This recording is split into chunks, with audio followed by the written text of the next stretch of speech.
All right, good evening, everyone. Welcome to our little pre-show here for our Anination podcast, or technically we would just call it the Loud Casa Talks, considering that this episode is all about the Casagrandes tonight.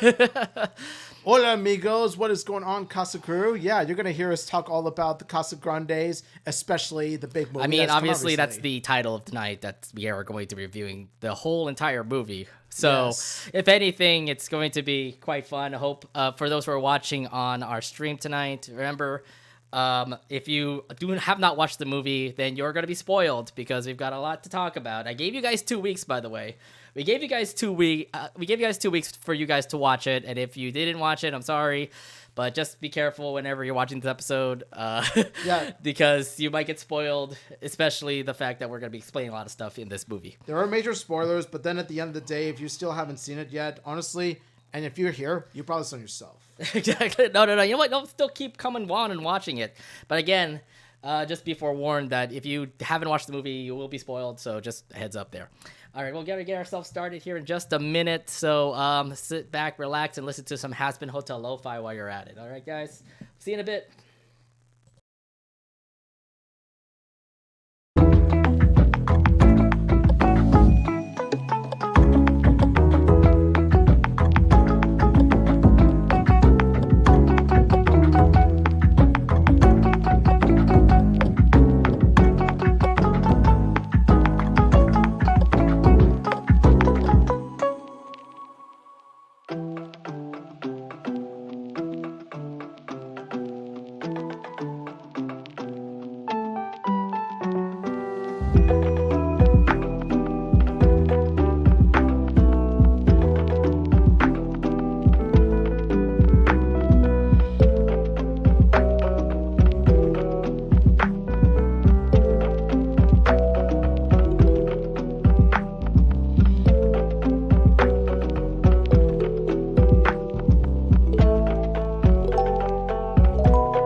All right. Well, hello, everybody. Welcome to an all-new episode of the Animation Podcast. My name is Nate.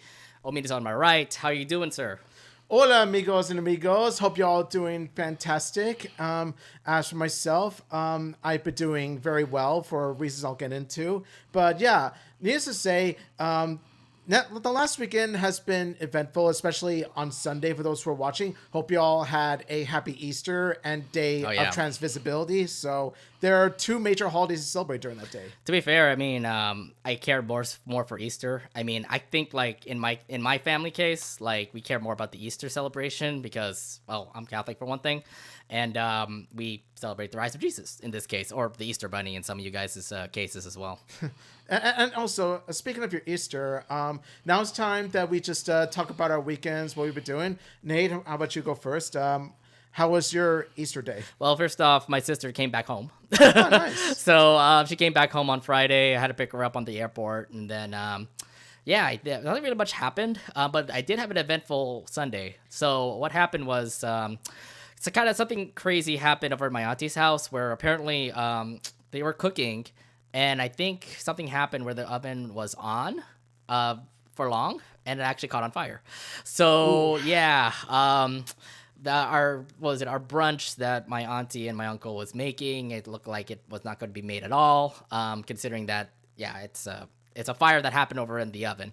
It didn't burn out the house down, thankfully, but we needed to move. We needed to move somewhere else for the Easter dinner, or sorry, the Easter brunch that we were going to set up, and unfortunately, we had to go to Applebee's. For that's You went to Applebee's? Yeah, it's disgusting. It's disgusting, I know, but there's no other like spot because like we had this we had this lunch or brunch all set up, and the issue was when everything got burnt down was the last resort. We didn't make a last resort. We didn't go to Chili's. We didn't go to like other cafes that had like Easter brunches open. So yeah, it was surprising the fact that there's no restaurants that actually had like Easter things that are open. So the last resort was Applebee's since they didn't have much people out there. Well, family's got to eat to celebrate Easter. Well, no, I mean, we could have done something better, but at the same time, I'm like, we can't just because everybody put Easter reservations already for restaurants. So, yeah, I would love it if we ever went to like Chili's or Outback Steakhouse or I don't know what other good freaking like restaurants are out there that actually would be a last resort restaurant. I mean, well. Like, say in your example, for example, like your dinner gets ruined. Where would you go on the last minute? Honestly, I would go for Chili's. So you would rather go to Chili's, okay? They got good burgers. Yeah. So you don't like it? You're not a fan of Applebee's too? No. Why did you get like food poisoning or something? Not for poisoning, but it's just that the food itself, the quality of it was just so subpar in comparison to other restaurants I've been to. So okay, yeah. Okay, yeah. Everybody who's watching, do not go to Applebee's. It's not the best option, but I had to stick with it. My family said like we'll go to Applebee's, and I'm like whatever. I mean, yeah, you had no choice. I had no choice. Yeah, I had no choice but to just go for the Applebee's option. Then that's what happened. So yeah. But yeah, that was mostly my weekend. Nothing much happened. I've been playing Fortnite recently. Did you know what came out recently?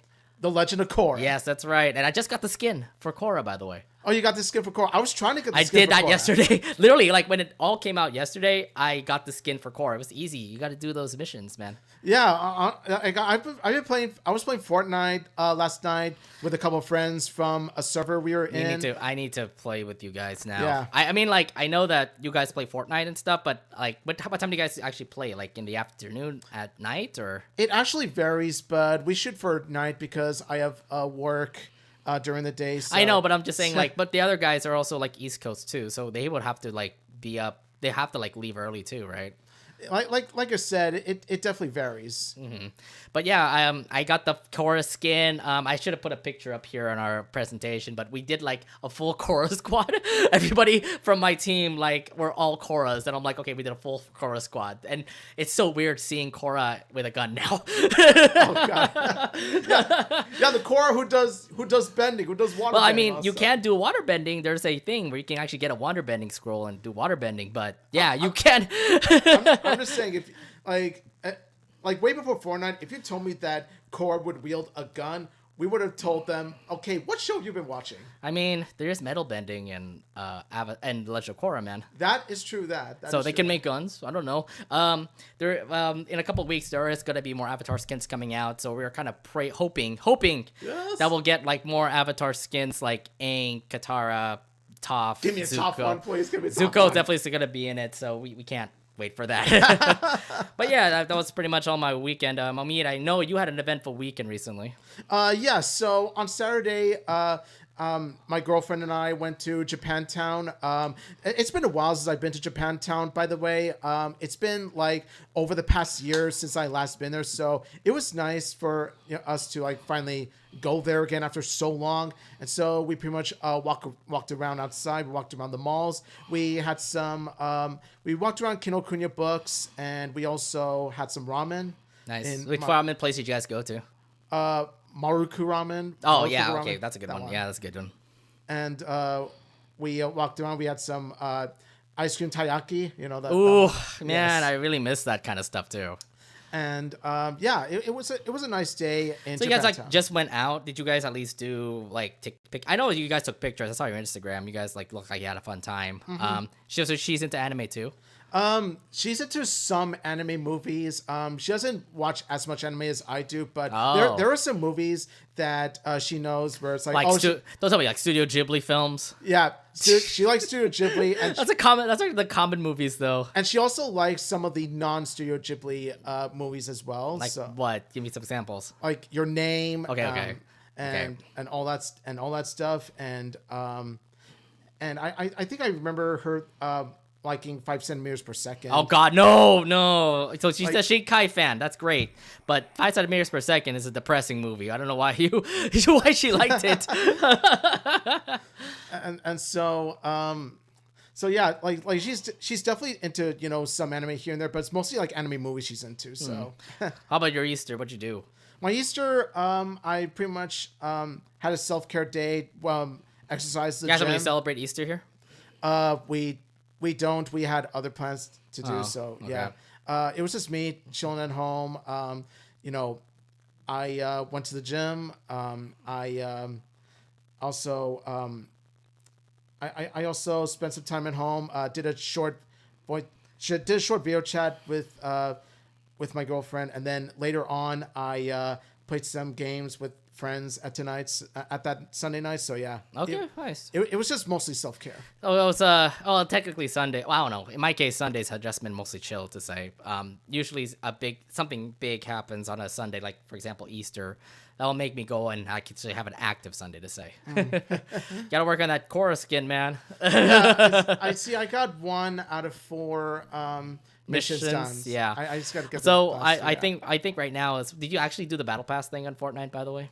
Yes. Okay. I So now, since you're teaming up with people, that actually would help you out a whole lot more getting that experience point, so you can actually get all the skins and all the good things that you get in the battle pass. So yeah, that's why I say whenever I play Fortnite, it's much easier. Like not much easier, but I would say it's more fun to play with people as opposed to yourself. So. Well, I mean, I kind of do it solo anyway, just to get myself better in the game. Because there's been some games where I'm kind of like, I go reckless. I literally go on a fight and third-party people, but I would actually lose the fight. Oh, God. So it's like, look, I know that it's more also team coordination as well. So like, pinging somebody whenever they're close, watching for snipers just in case they snipe you. And then also trying to avoid shots while you're close in combat, like switching guns into a AR to a shotgun. I mean, those are things that I always like do solos. So if anything, it's just to increase your skills while you're playing with your teammates later. Nice. Yeah, so I would say do it. Like try to do some solos in Fortnite as well. Yeah. Yeah, and then maybe you will probably get that core skin eventually.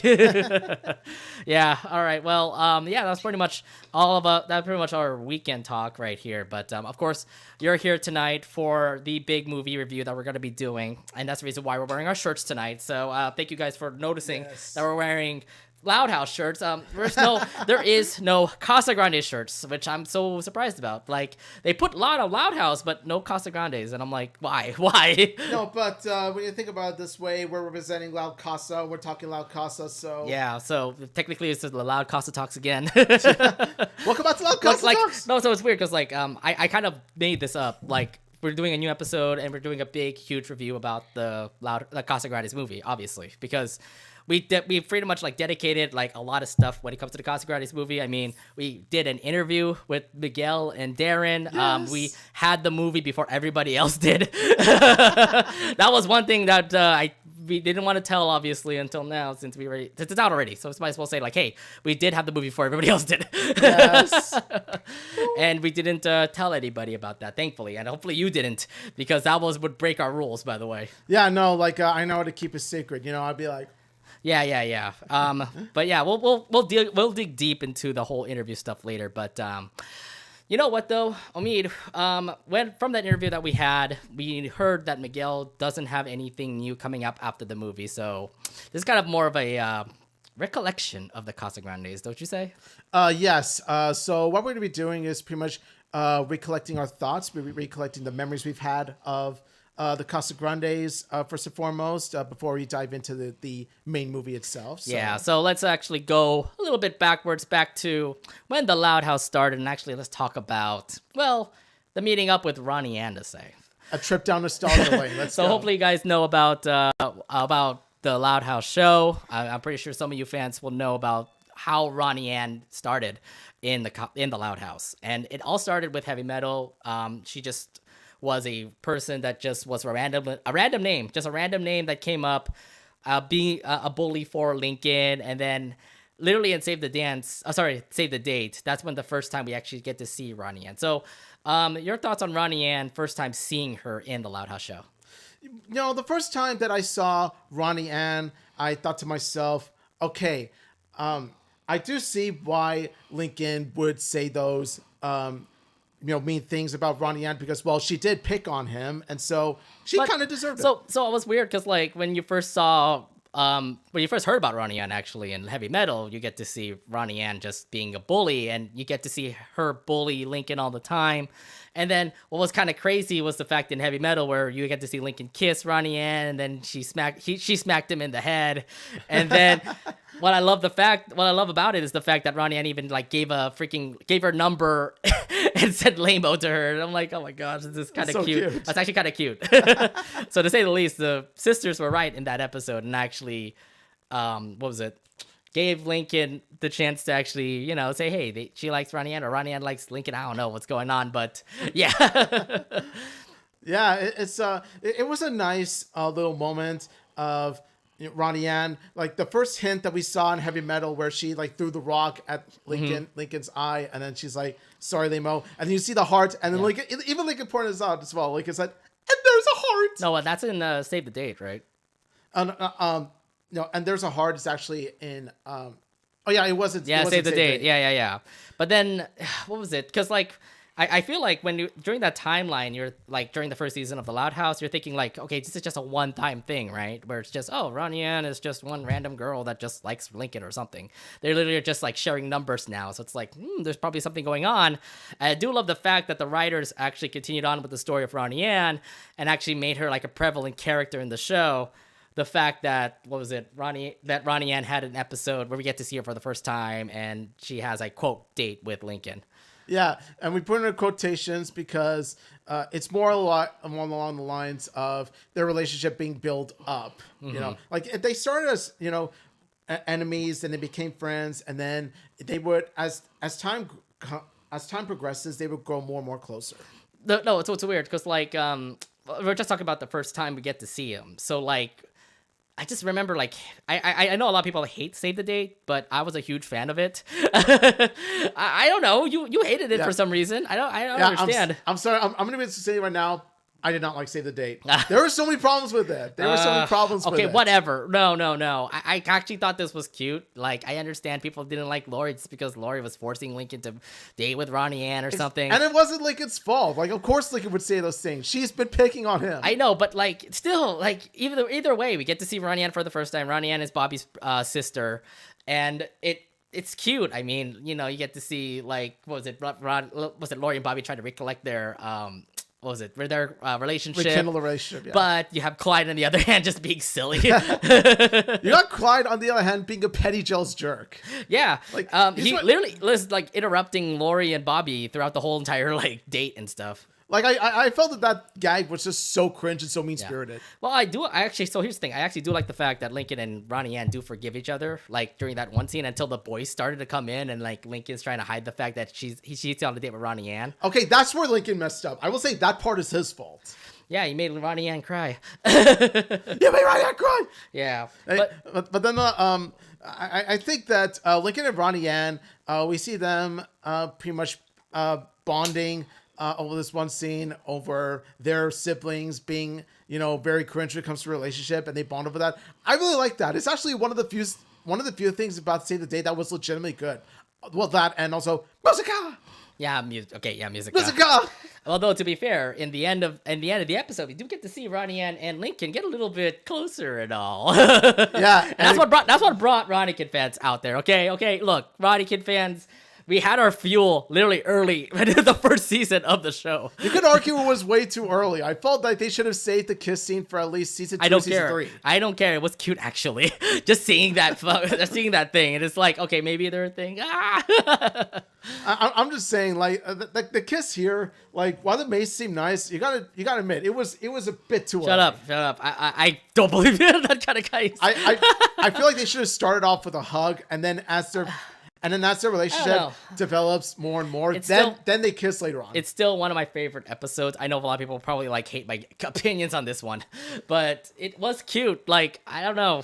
You might think the whole setup was weird, but like, hey, you know what though? We end up getting a character like Ronnie Anne out here. She's gonna be a very like I guess, helpful character to Lincoln. Although in the end, we do get to see like Lincoln and Ronnie Anne do kind of partner up a little bit, even if like Ronnie Anne shows that she's still a bully to Lincoln. So if anything, that like the first impressions for Ronnie Anne, like I said, it was actually pretty neat to see this character. And by then, we just saw her like a secondary character. Like you think it's nothing much, right? She's just a secondary character pushed aside in the Loud House, Yeah. Like by this point on, you would think, oh, we want to see more of Ronnie Anne. We want to see more of Ronnie Anne. And then we do, but then you never would have guessed that like she would eventually become more and more of a recurring character. Yeah, because like the second time we get to see Ronnie Anne would be in Shell Shock. Actually, no. There's a lot of more other like opportunities. Dance Dance Resolution.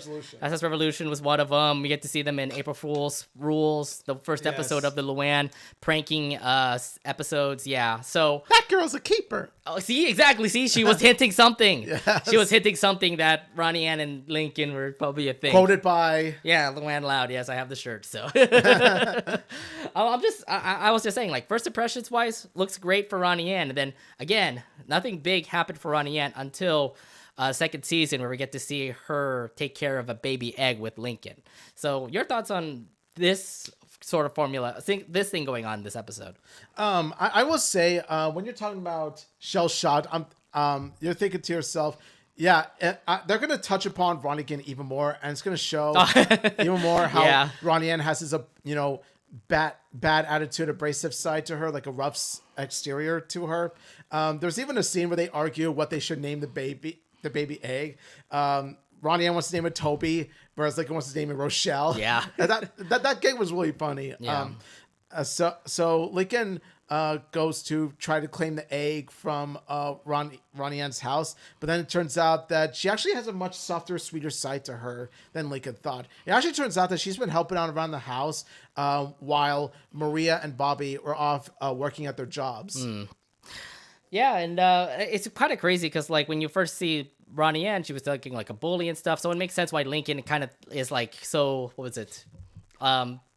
Paranoid, yeah. She was kind of paranoid the fact that, like, why would I want my egg to be with Ronnie Anne?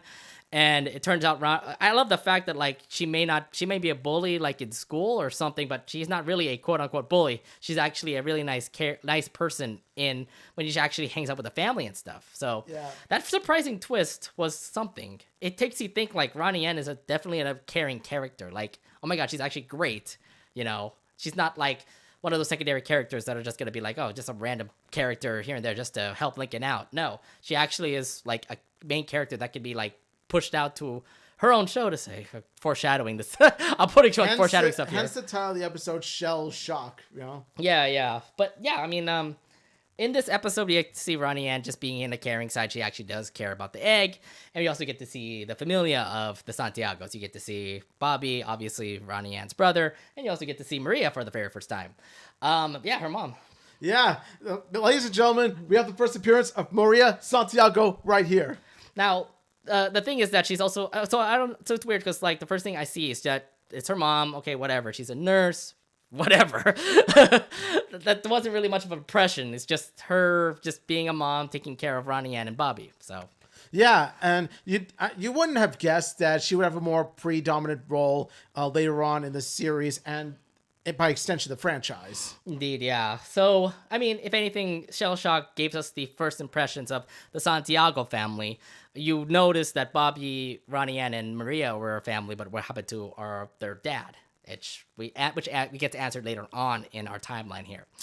So literally the next episode after this, we get to see the Casagrandes for the very first time. Yes. In relative chaos, was it Ronnie Anne, Bobby, and Maria were all moving to... Oh, sorry, not moving, but they were going to Great Lake City to visit up with their relatives, but they didn't know that they were actually going to be moving to the Great Lake City the Great Lake City itself.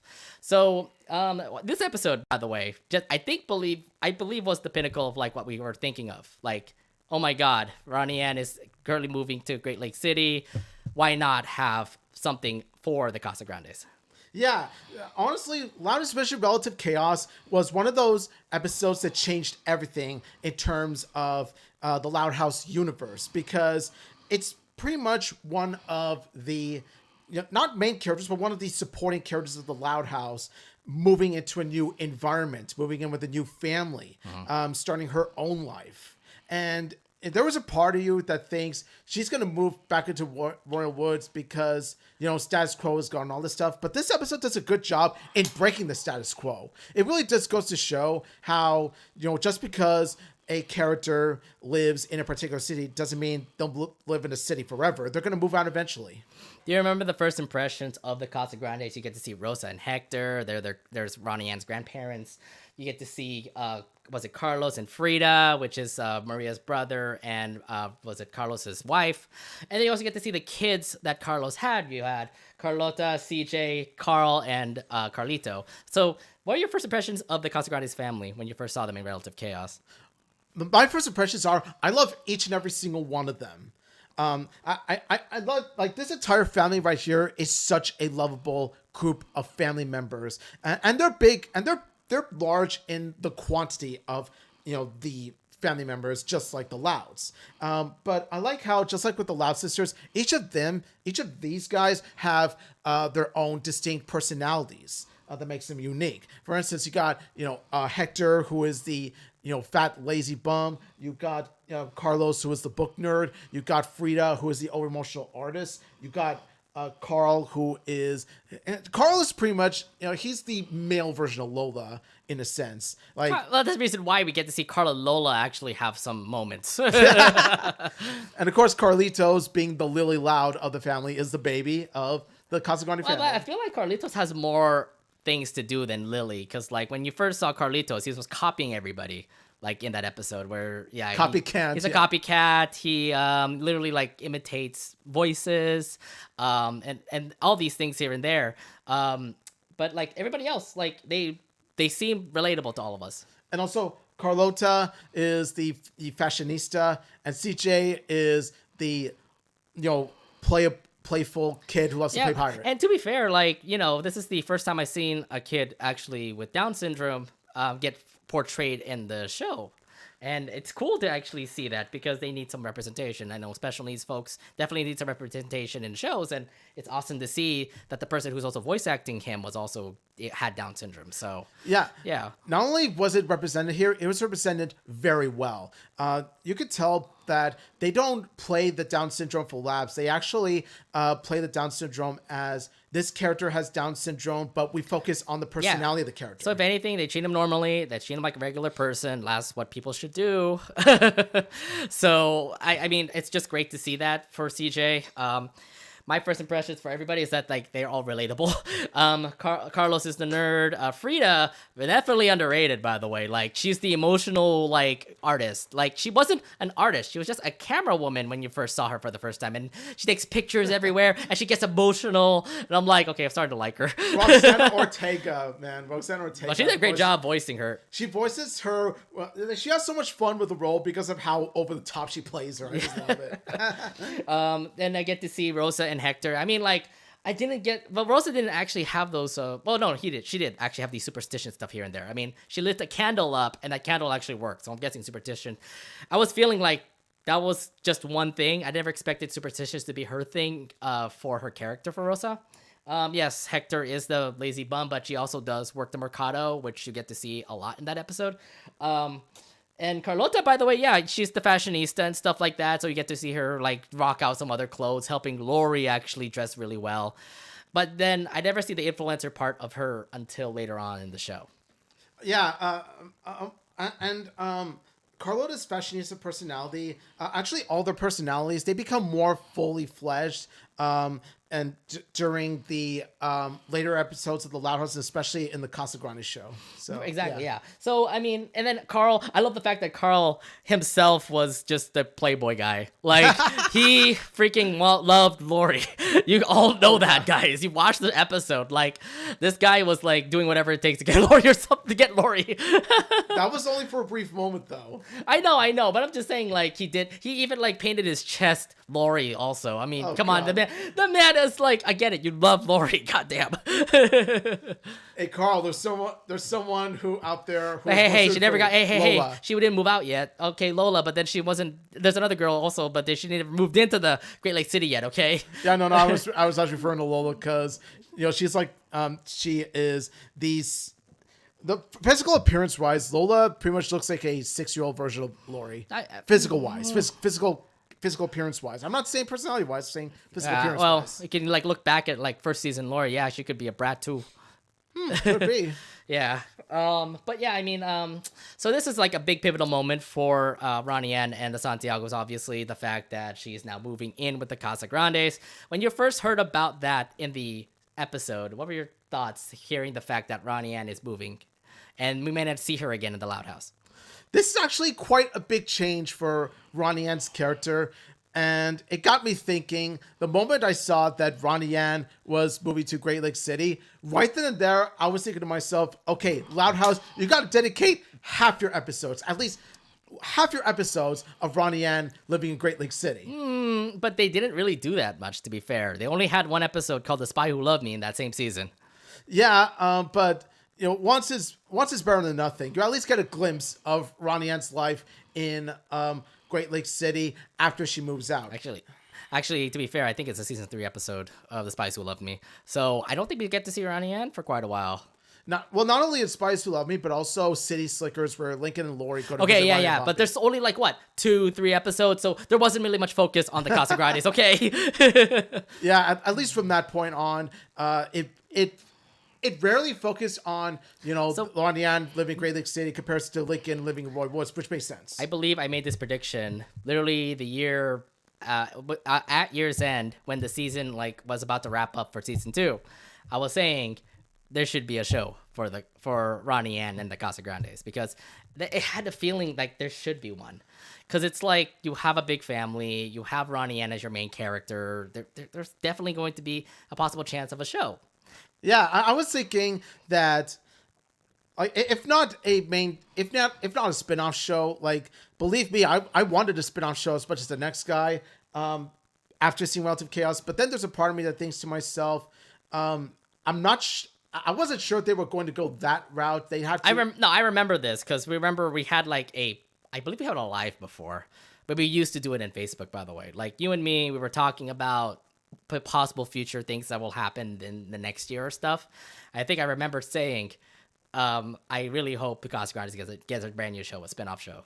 Yeah, from that point on, I was thinking to myself, if not a spinoff show, give us more episodes of Ronnie living in Great Lake City. But then, lo and behold, we're going to talk about, much later on, we're going to talk about what you just said coming to fruition. So yeah, I mean, we get to see episodes of the Loud House here and there where you get to see the Louds head over to Great Lake City. So City Slickers was one of them.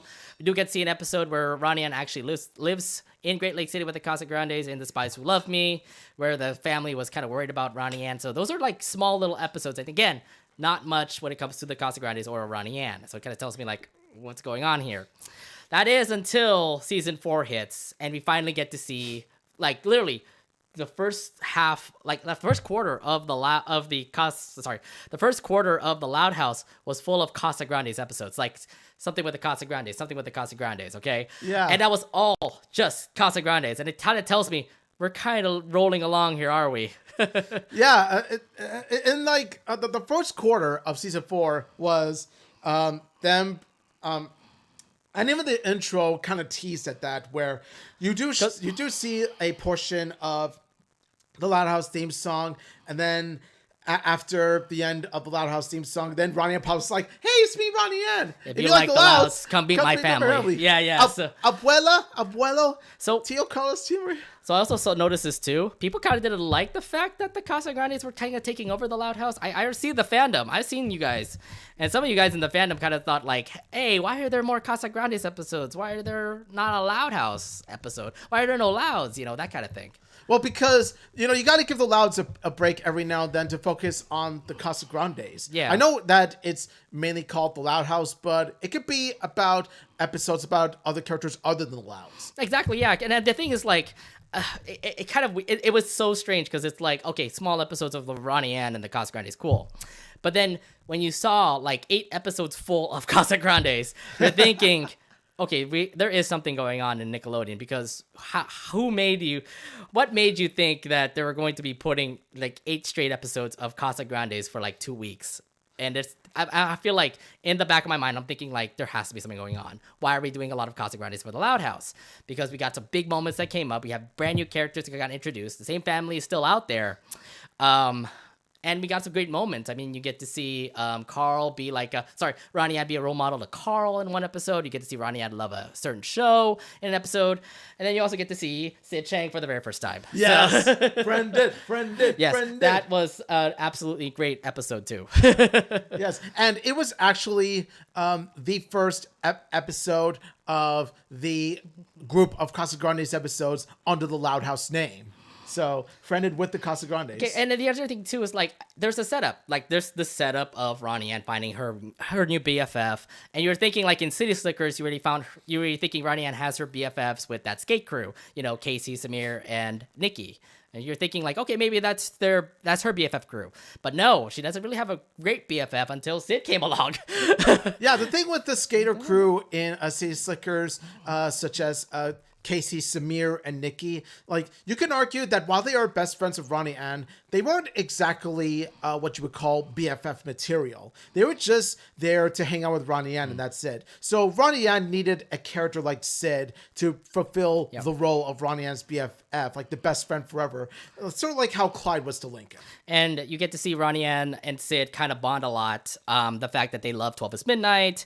We also get to see Sid's family for the first time. We get to see Adelaide, Sid's sister. And again, like I said, we've seen other main characters also be a part of the Casagrandes now. Secondary characters be a part of the Casagrandes. You get to see Maybelle. You get to see, Margarita. And so many other characters that like pretty much roam around the Casagrandes. And you're kind of thinking like, these secondary characters are kind of feeling like secondary characters from the Loud House. What is going on? So those 8 episodes really do show the fact that like there is a possible chance that we're gonna have a show. Yeah, what I like about how the Casagrandes episodes feature its secondary characters, I'm talking about these 8 episodes in particular, is that they do share similar aspects to the Loud House episodes itself. The focus on the Royal Woods place is that they portray the characters as legitimate human beings instead of just side characters. They treat the supporting characters like real people. Mm-hmm, exactly, yeah. And if anything, like all the secondary characters actually play an important role for the Casagrandes, yeah. Throughout those 8 episodes, like they give us some good moments from those episodes. Besides the fact that Sid got introduced, I remember talking about Carl being like, being so idolish to Ronnie Anne during that one episode.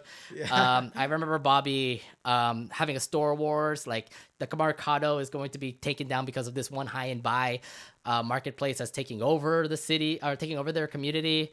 I remember a Luchadora episode was also in there as well. I remember Ronnie Anne having stage fright. That one, yeah, that was a good one too.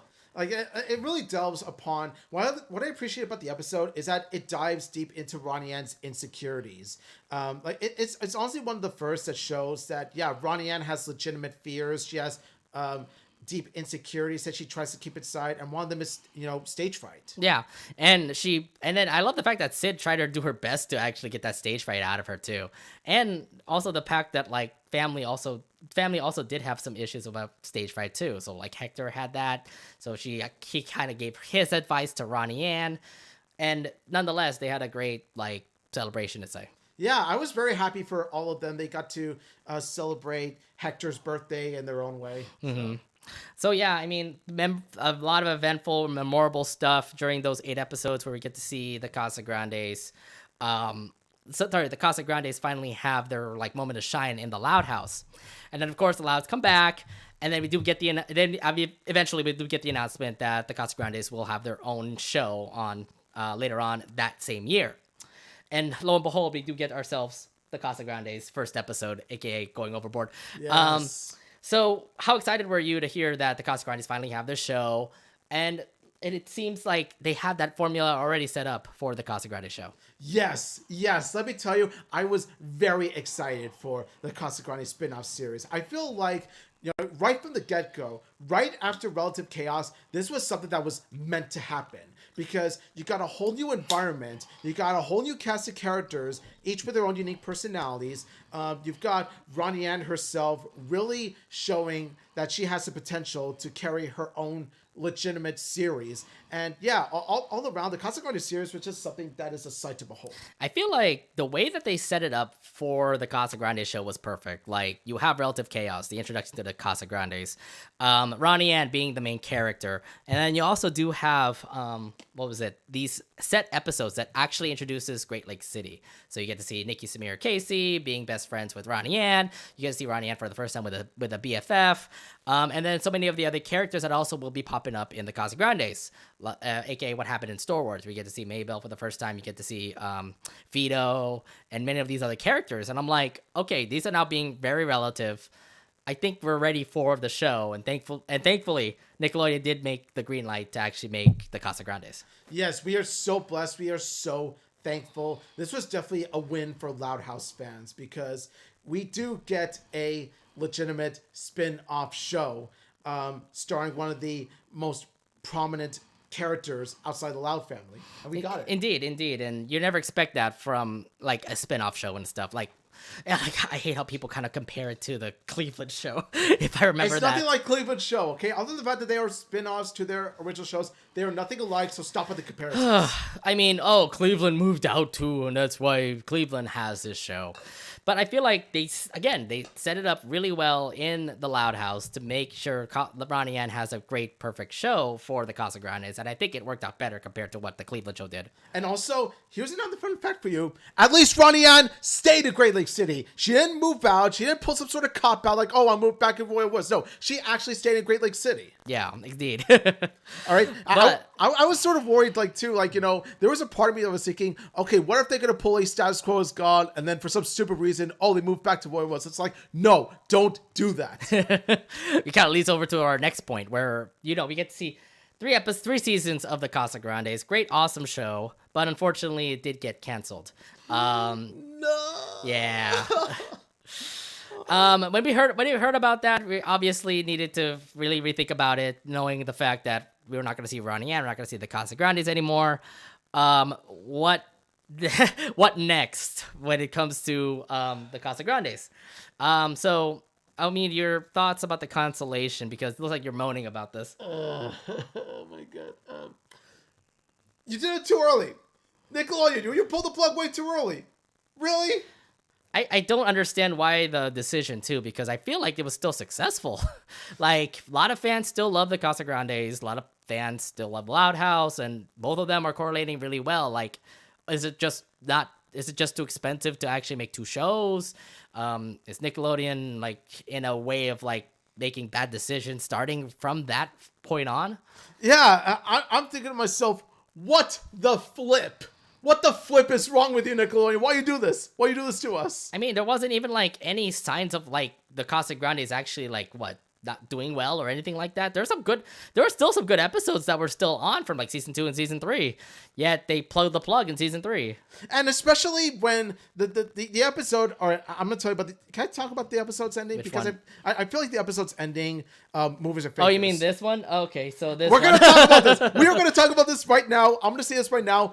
After this scene, I'm just like, this scene alone warrants a season 4, okay? You leave it open-ended like this is unacceptable. I mean, like, they didn't actually put a full closure on, like, how the season's gonna go. Season 4 might actually answer the question, why is Rosa spying on everybody? Yeah, and we were thinking, is Rosa some sort of secret spy agent or something like that? Why does she have surveillance cameras? Why does she have surveillance cameras inside her water tower? What is this? We need more answers. But then, after the cancellation, it's like, okay, well, I guess we're not going to get the answers now. It's just a random plot gag to end off the Casagrandes episode. It just frustrated me as much as Omid is getting frustrated right now. Like, what the flip? If you would actually change up the ending, how would it end? If I were to change up the ending, good sir, well, for one thing, forget the stupid ending. You know what I would do? I would just have the Bobby have a housewarming party. Have Bobby Yeah. have a housewarming party. Invite all his family and friends over to Bobby's new place, and then Bobby takes a selfie, like sends a picture of the entire Casagrande family and Casagrande friends, and then you look at the photo, and then you think to yourself, okay, that is one big supporting family and friends, and then it pretty much says something along the lines of Elfin or something like that. Okay. Or the end. Yeah, It's yeah, like, that is how I would have done it. Yeah, that would have been nice. But instead, they just gave this. I have a feeling like Miguel made this episode, and then we couldn't do anything about it. Like, he made the episode, the season 3 was already done, and then something happened along the lines where Nickelodeon announced they canceled the Casagrandes. Wow. So and I think it was something that Miguel couldn't control. Like, you can't pull the plug on an episode and then redo it again. Okay, none of this is Miguel Puga's fault, okay? Blame it all on Spongelodian. Blame it on Spongelodian. No, just blame it on Nickelodeon for making some bad decisions, and I can believe this is the start of the bad decisions part for Nickelodeon. Again, we might have to do an update episode of Nickelodeon right now, considering how well they're on a nightmare run right now. So yeah, I'm thinking to myself, you know what? I'm gonna say this right now. I even joked about this one time where like there might be a season in which it's gonna explain all this. The Casagrandes are gonna find out Rosa was sort of secret spy agent all along, and then they find surveillance cameras. They'd be like, "You were spying on us" and all this stuff. And then I think to myself, okay, this is like Disney Channel, all right? If this was under Disney Channel, we would have gotten all that. Yeah. Because Disney Channel, there are cartoons, they tackle this plot very well. Yeah. Remember Nickelodeon has done this before. Do you remember Glitch Techs? Yeah, they left it at a cliffhanger and they never put another season for that show. Yeah. Big mistake. I don't know what's up with Nickelodeon just pulling the plug on like these shows and leaving us in cliffhangers. I'm like, yeah, I don't get it. Like, I don't get it. It's just I don't understand sometimes whatever Nickelodeon does. Yeah, and it's still continuing on to this day. Like, nothing has changed. If anything, it's actually gotten worse. Yes, we're going to talk about that. We'll discuss that later. future. Yeah, we'll discuss that We'll talk later. about that If in the anything, future. like, again, Nickelodeon's in a PR nightmare as of this recording. You know why. You know why. Come on, some of you already know on YouTube. You first watch this stuff, okay? Yeah. But yeah, I mean, obviously the Casagrandes got canceled. If anything, there's some memorable moments when it comes to the Casagrandes. And one in particular is all the Mexican culture references that we get from the show. I mean, we get to see them in Mexican Makeover, do a lot of like Mexican cultural stuff here and there. Again, like even if some episodes were just relating to like Ronnie Anne and her friends, or Sid with her family, or anything else, there is at least some episodes with Mexican culture that made me learn a lot more about the culture of Mexico. And it's not just Mexican Makeover that tackles these Mexican culture aspects. There's also other episodes that do touch upon Mexican culture. One such one being my favorite Casagrande episode, Croaked, which That episode was good. Which touches upon Dia de los Muertos. If anything, that was our first impressions on Adelaide. It was our first impressions of Adelaide and how she was sad about her Froggy, but then there's a touching moment where Rosa, pretty much teaches Adelaide about how, Dia de los Muertos is about celebrating the dead and those who used to live with them. But we use Dia de los Muertos as a memory to honor them. I'm just like, oh my God, they tackle death very well. Yeah. Like, there's an episode in all of, Loud Casa in which they tackle a serious subject of death, and they tackle with such respect. And they do it really well, is indeed. Like, it's one of my favorite episodes, too. And also, what's kind of funny is that the Halloween episode was first. And it tells you, like, Ronnie Anne and Sid's first time having a Halloween party over there. Yeah. I remember that one as well.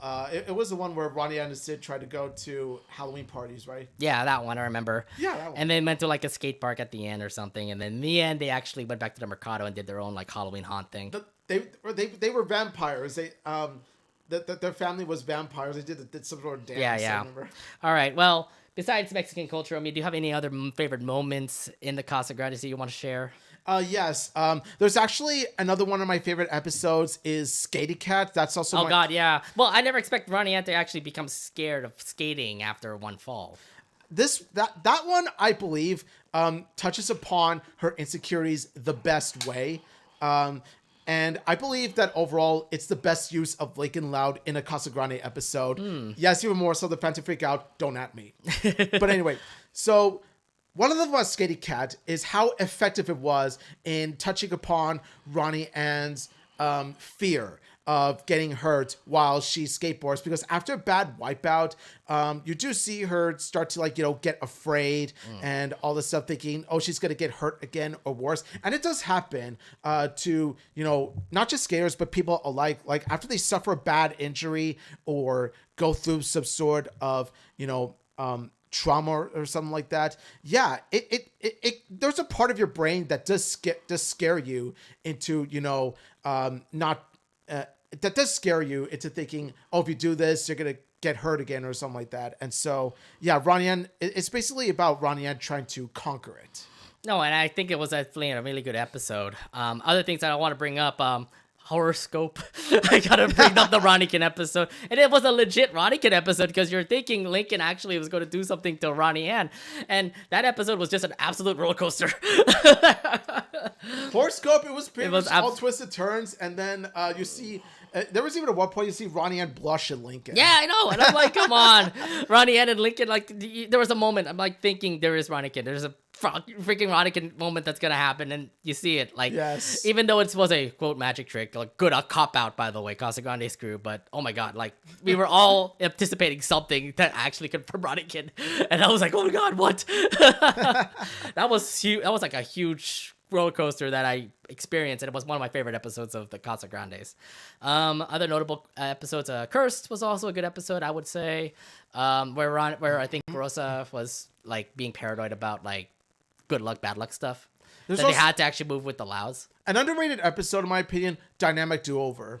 It was the one where Bobby dresses as El Falcone after a bad experience Carl had with a El Falcone actor.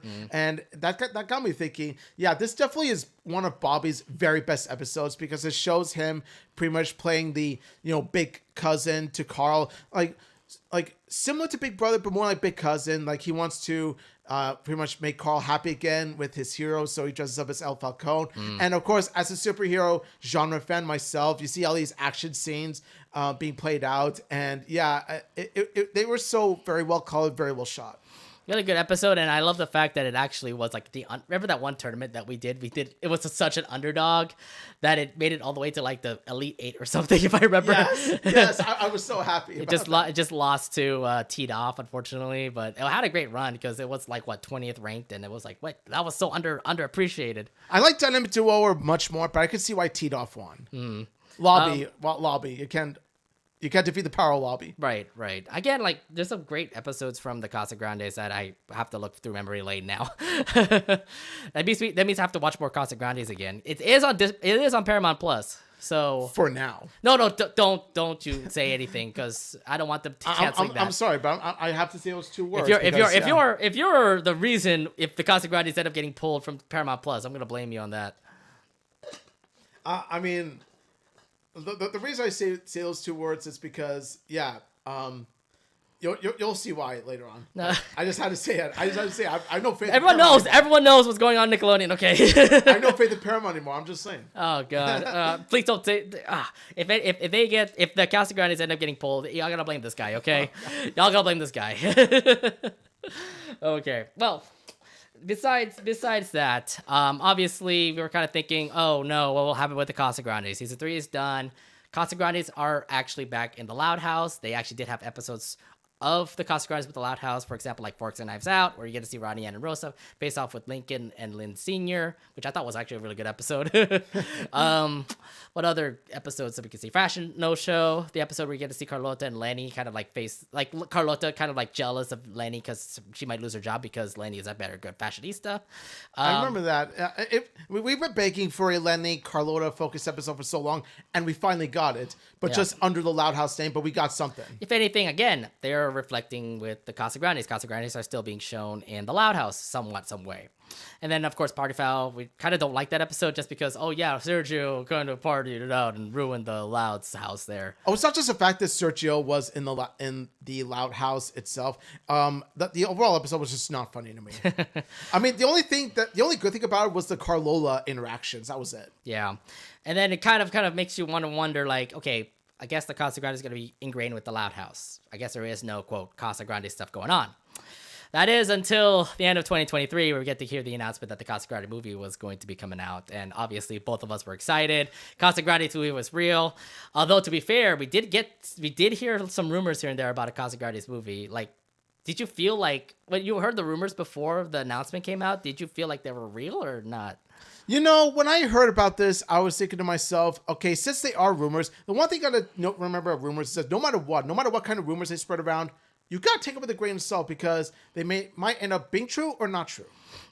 Yeah, that was one thing too, because I was like, I don't believe it. I don't believe it until like Nickelodeon or somebody comes up and actually says the Casagrandes movie is coming out. But people were like showing screenshots here and there. There was like cell shots, and I was like, it can't be. Like, I cannot confirm it. Like, I run the fan page of Loud House, but I can't confirm that stuff until we get that full announcement. Mm-hmm. So you were kind of like, I can't say that yet that we are going to do the Casagrandes movie. Yeah, because another thing too is that you don't want to jinx it. Because if you're calling it presumptuously, if you're presumably, thinking to yourself, like saying out loud, oh, okay, this is true. It might end up not being true because at the end of the day you might jinx it. So this is just a superstition in part of me. Mm-hmm. Well, no matter what, we didn't make the announcement until they actually did make the announcement later on in late 2023, where there's going to be a brand new Casagrandes movie. And now let's actually talk about how the heck we ended up getting that interview. All right, it's story time, guys. So let's it's some story time talk right now because how this was organized was quite something. Because it was weird because like literally a couple weeks before the Casagrandes movie came out, it was going to come out in March. I think an idea came to mind where we're like, can we do this? Like, can we actually get an interview with Miguel? And what's kind of crazy is that he actually knows like the fan page of Loud House. I don't know if he knows about the Anination podcast, so I actually mentioned it. So this just came out so randomly where I actually messaged him. I actually messaged him and actually said something like, hello, Miguel Puga, my name is Nate, co-host of the Anination podcast. Me and Omid of the podcast have been big fans of your works. We started hearing rumors about the possible Casagrandes movie. We just pretty much like said stuff like, hey, we love the Casagrandes. We hated the fact that it was canceled back in 2021.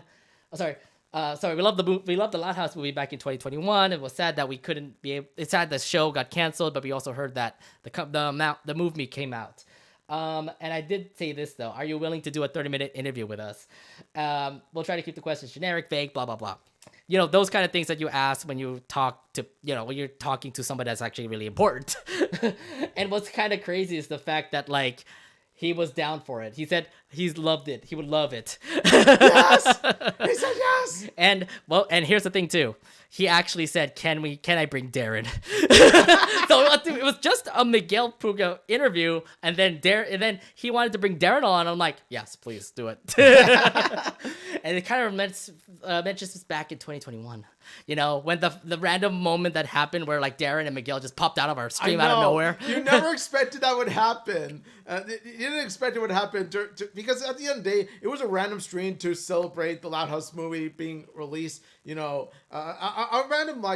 a live stream that took place like about less than an hour before the movie's release. And yeah, all of a sudden we see Miguel Puga, we see his message, and we're thinking to myself, could that be? Is it Puga Senpai himself? Yeah.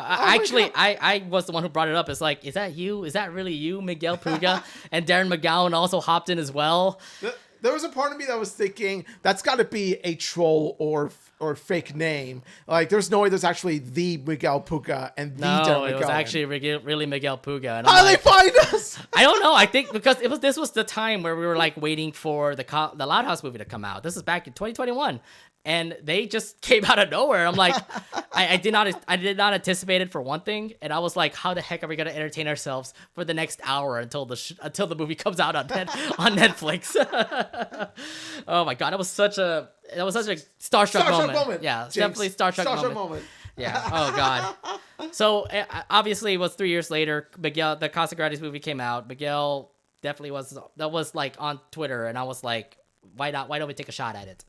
And lo and behold, he actually did say we would love to get the interview going. I'm like, awesome. That was great. And then what was also great too was the fact that Miguel hooked us up. Like, I'm not gonna put up much of the details, but we did actually watch the movie before everybody else did. Yeah, early access. So here's the thing: like, we wanted to watch. What we're thinking is that we watch the movie, then we ask questions for the interview. Yeah, so that was it. And the thing is, it was hard because we had to ask questions talking about the movie while not talking about the movie. Exactly. If you get my so drift. it was something about I forgot what it's called, embargo. It's something about an embargo where obviously we cannot say a lot of stuff to you all, obviously, about the movie. We kept it to ourselves until the movie came out. It was hard. I'm not gonna lie, it was hard. Because, like, I kept being a part of Discord servers and a lot of fans who are huge of Loud House and Casagrandes fans. I'm like, I can't say this right now. I can't say this right now. But there's a part of my brain that was like, do it. Say it. No. And I think to myself, brain, shut the hell up. Shut the hell up, brain. I know social media is just a very addictive thing right now where everybody will love to like hear your thoughts and things here and there. To say social media is an addictive thing would be a massive understatement. Right. Oh my God. Like, it was tough to do it, obviously, because the movie was good. Like, when we first saw it, I'm like, oh my God, this happened, that happened, this happened, that happened. These are great. Oh my God. It was outstanding. It was outstanding. And obviously their issue was we watched the movie and then we have to make these questions right now, because literally, like, we got it because we already set up the interview. The interview wasn't going to be set up the weekend before the movie came out. And what we did was, dude, we watched the movie literally 2 days before our interview day, and we have to make these questions quickly. Yeah. So we literally sat on a Saturday, both me and Omid. I mean, we're both separately in different houses, but I told them, like, make your questions, make my questions, let's sort it out. And then after that, we'll get the interview going. Yeah. So what we did was we brainstormed some of our questions, and then we pretty much listed the questions, and then we asked them to Miguel Puga and Darren McGowan. And not only that, not only did we write down our questions, but there were actually a few questions that were asked by some of our good friends. Well, to be fair, I kind of wanted to. I kind of told them, like, hey, do you guys want to ask? Here's the thing. Like, I know that some of you guys on YouTube probably were wondering, like, hey, why did my questions get answered? Guys, we wanted to go to the specific fans that love the Loud House, so like Sunny Eclipse, Royal Smurf, Royal Smurf and Jakku. Yeah, I know there's a bunch of other like Loud House Casagrande fans out there, but we have a close circle group that are huge Loud House and Casagrande fans. So we want to give a huge shout out to Sunny Eclipse, Jakku, Royal Smurf, and all others that had their questions. Thank you so much for and lo and behold, on that Sunday when we were doing the interview, we did do the interview, by the way. So that was just okay. So it was kind of crazy too, like how we were able to set it up, because like we have StreamYard ready. I just was I was making sure the link worked, so I had you come in like a couple minutes before Darren and Miguel came in, and we kind of said like, hey, can we get this tested out? I gave the link out to Miguel gave the link out to Darren, and then we had this interview going, we recorded it, and this is what you saw on our YouTube page, okay? Yes. Your eyes do not deceive you. That is actually us with the Miguel Puga and Darren McGowan themselves. Oh my God. So I would say this, Omid, how did you feel about interviewing them? Because I was nervous as hell. Oh, believe me, I was nervous too. I was like, okay, I gotta leave a good impression on these guys, because they really are such, important figures, of Loud Casa. I was just like, oh my God, I can't take it like that. I know. Like, I'm trying to make sure, like, obviously the thing that I wanted to say is don't interrupt them, because they have to answer the question. I give the question to them, they have to answer it wholeheartedly without interruptions. Oh yeah, because we want to be as respectful to these guys as possible. Yeah, I restrained myself from interrupting. I remember you restrained yourself as well. So I tried my best, because like I didn't want to interrupt them. Obviously, it ain't easy though, man. It ain't easy. I believe all of their answers got. Here's the thing. Like, I did love the fact that some of them didn't know these questions were going to be asked. Like, I asked him about familia being important stuff in the movie, and he's like, that's a very good question. I'm like, I set you up, bro. I set you up. And not to mention the fact of how they were really chill to talk to as well. Like, Miguel and Darren, what it felt like, it definitely felt like a sort of like coffee table conversation between It's supposed to be, yeah. I don't know why, but it's like it's so important. It's so important for all of us, because you never expect the creators of, Loud House or Casagrandes to come in and actually interview with you. And I'm like, this is a real thing. Holy crap. Yeah, I'm just like, is this the real Oh my life? God. Is this just fantasy? Yep, it's real life. Damn. Oh my God. Yeah. That was just, yeah. Shout outs again to Darren and Miguel, Darren McGowan and Miguel Puga. Man, thank you for agreeing to be a part of this interview. I just never expected this to happen, and I believe this was just very last minute. Yes, thank you so much to Miguel and Darren for your time. Thank you so much for talking with us. And I think some of the moments that stood out to me were I remember Miguel Puga had this shrine, like of this altar. Oh yeah. He put it up on Twitter. Yes. Yes. That shrine where he was like praying that the movie will be good, or there's going to be a new Casagrandes content coming out. I just remember asking that question too. I told him like, is there possibly new Casagrandes content coming out? And then he told me like there's no future ongoing projects for Casagrandes at the moment. Which kind of tells me like, oh man, this is probably the last time we'll see him. Keywords being at the moment. Oh man.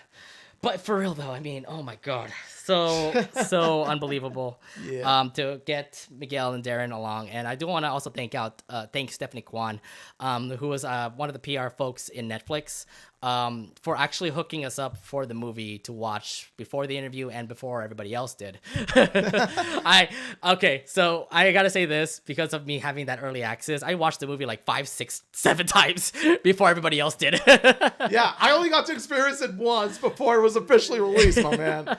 Like, I wish I could have seen it like 4 more times myself. No, it's man. harder. It was harder because like I know everything from the movie, and I'm like, I can't say stuff right now. I can't say anything right now because the movie's not out yet. It must be tough having to refrain from quoting one of the most quotable movies. It's weird because like I have it like it's in an earworm now, so I get to hear get to hear Ponguari's like chant, her Mexican chant when she tries to summon the mask. So God, that's just a lot.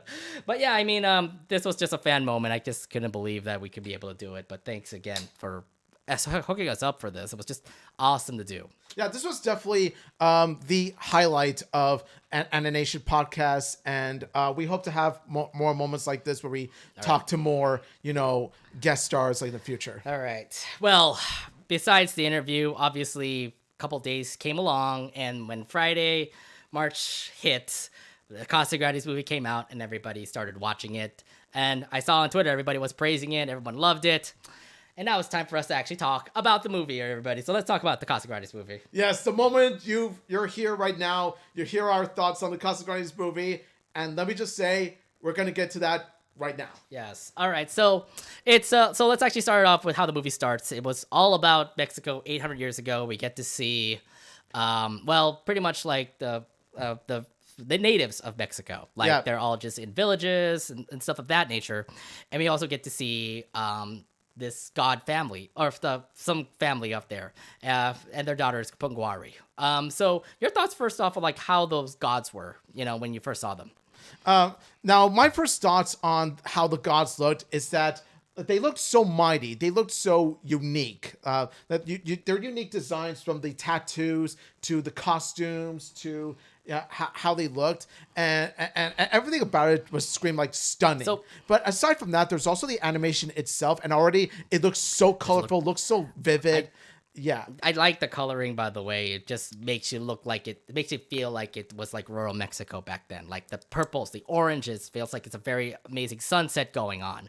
And then we get to see the first look of Ponguari, who is a demigoddess. And she looked great. She was cool. Demigod is awesome. But then we also noticed that she's a brat. Like she had an attitude with her mom, and she wanted to be a god, but she can't. She's 12,000 years old. She still can't be a god. And all this kind of stuff. So your first impressions on Ponguari?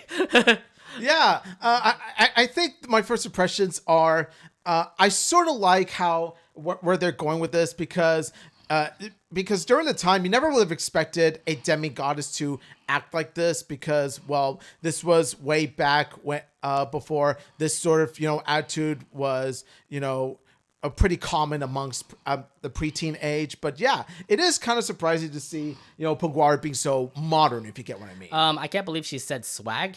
in the freaking movie. wait, that was a term back in 800 years ago, I guess. I'm not gonna lie, I kind of cringed a little when she said it because, well, during the time, this was way back before swag was even invented.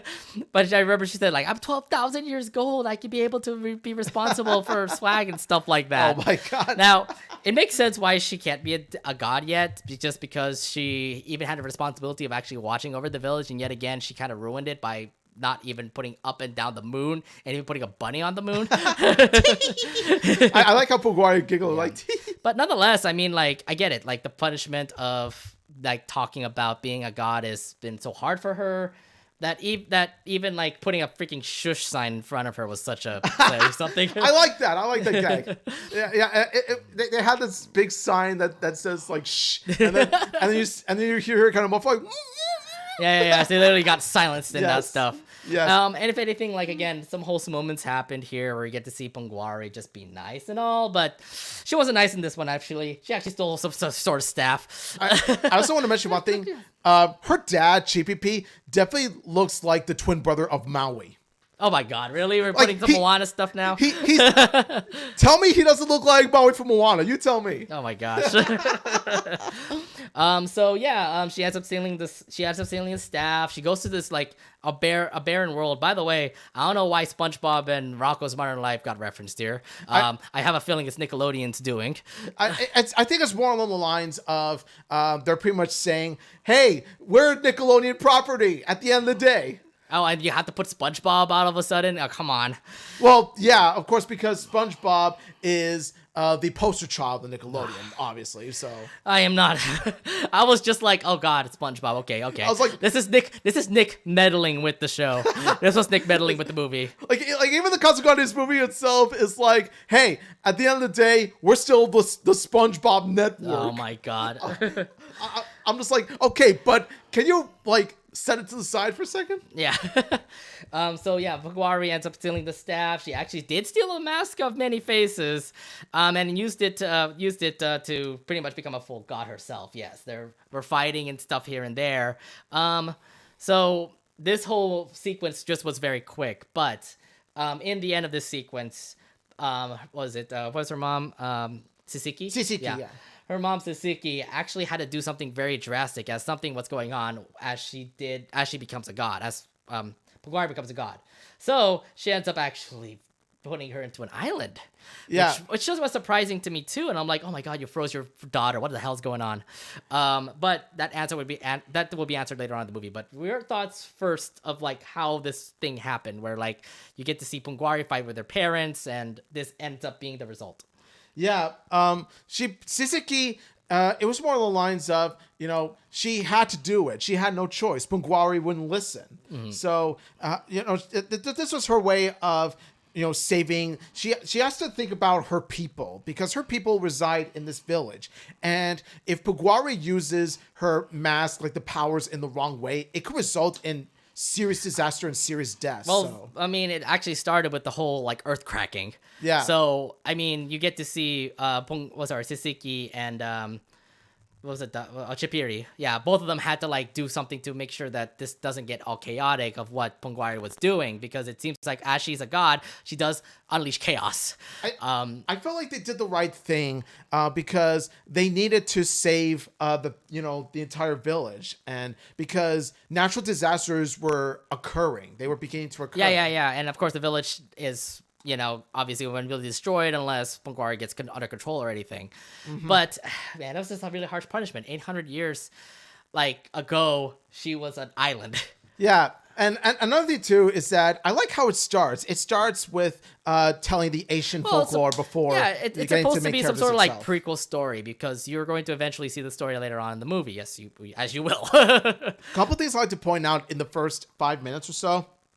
Number one, the animation studio that worked on the animation is called Mighty Studios, which is a animation studio from Mexico. And let me tell you, it definitely shows because they really pulled it off, making the Casagrandes movie look colorful, stylish, and also unique. Mm-hmm. In comparison to the other Loud Casa projects that took place. Like, this really looks distinct from the others. Oh, indeed, projects. Yeah. I mean, it's not the same like flat 2D animation that you see from what Nickelodeon Animation Studios was doing. Okay, so Yeah, no, it looks colorful and it looks fluid. First of all, second of all, I like to point out the chorus that sings "Punguali, yeah, I know. Punguali."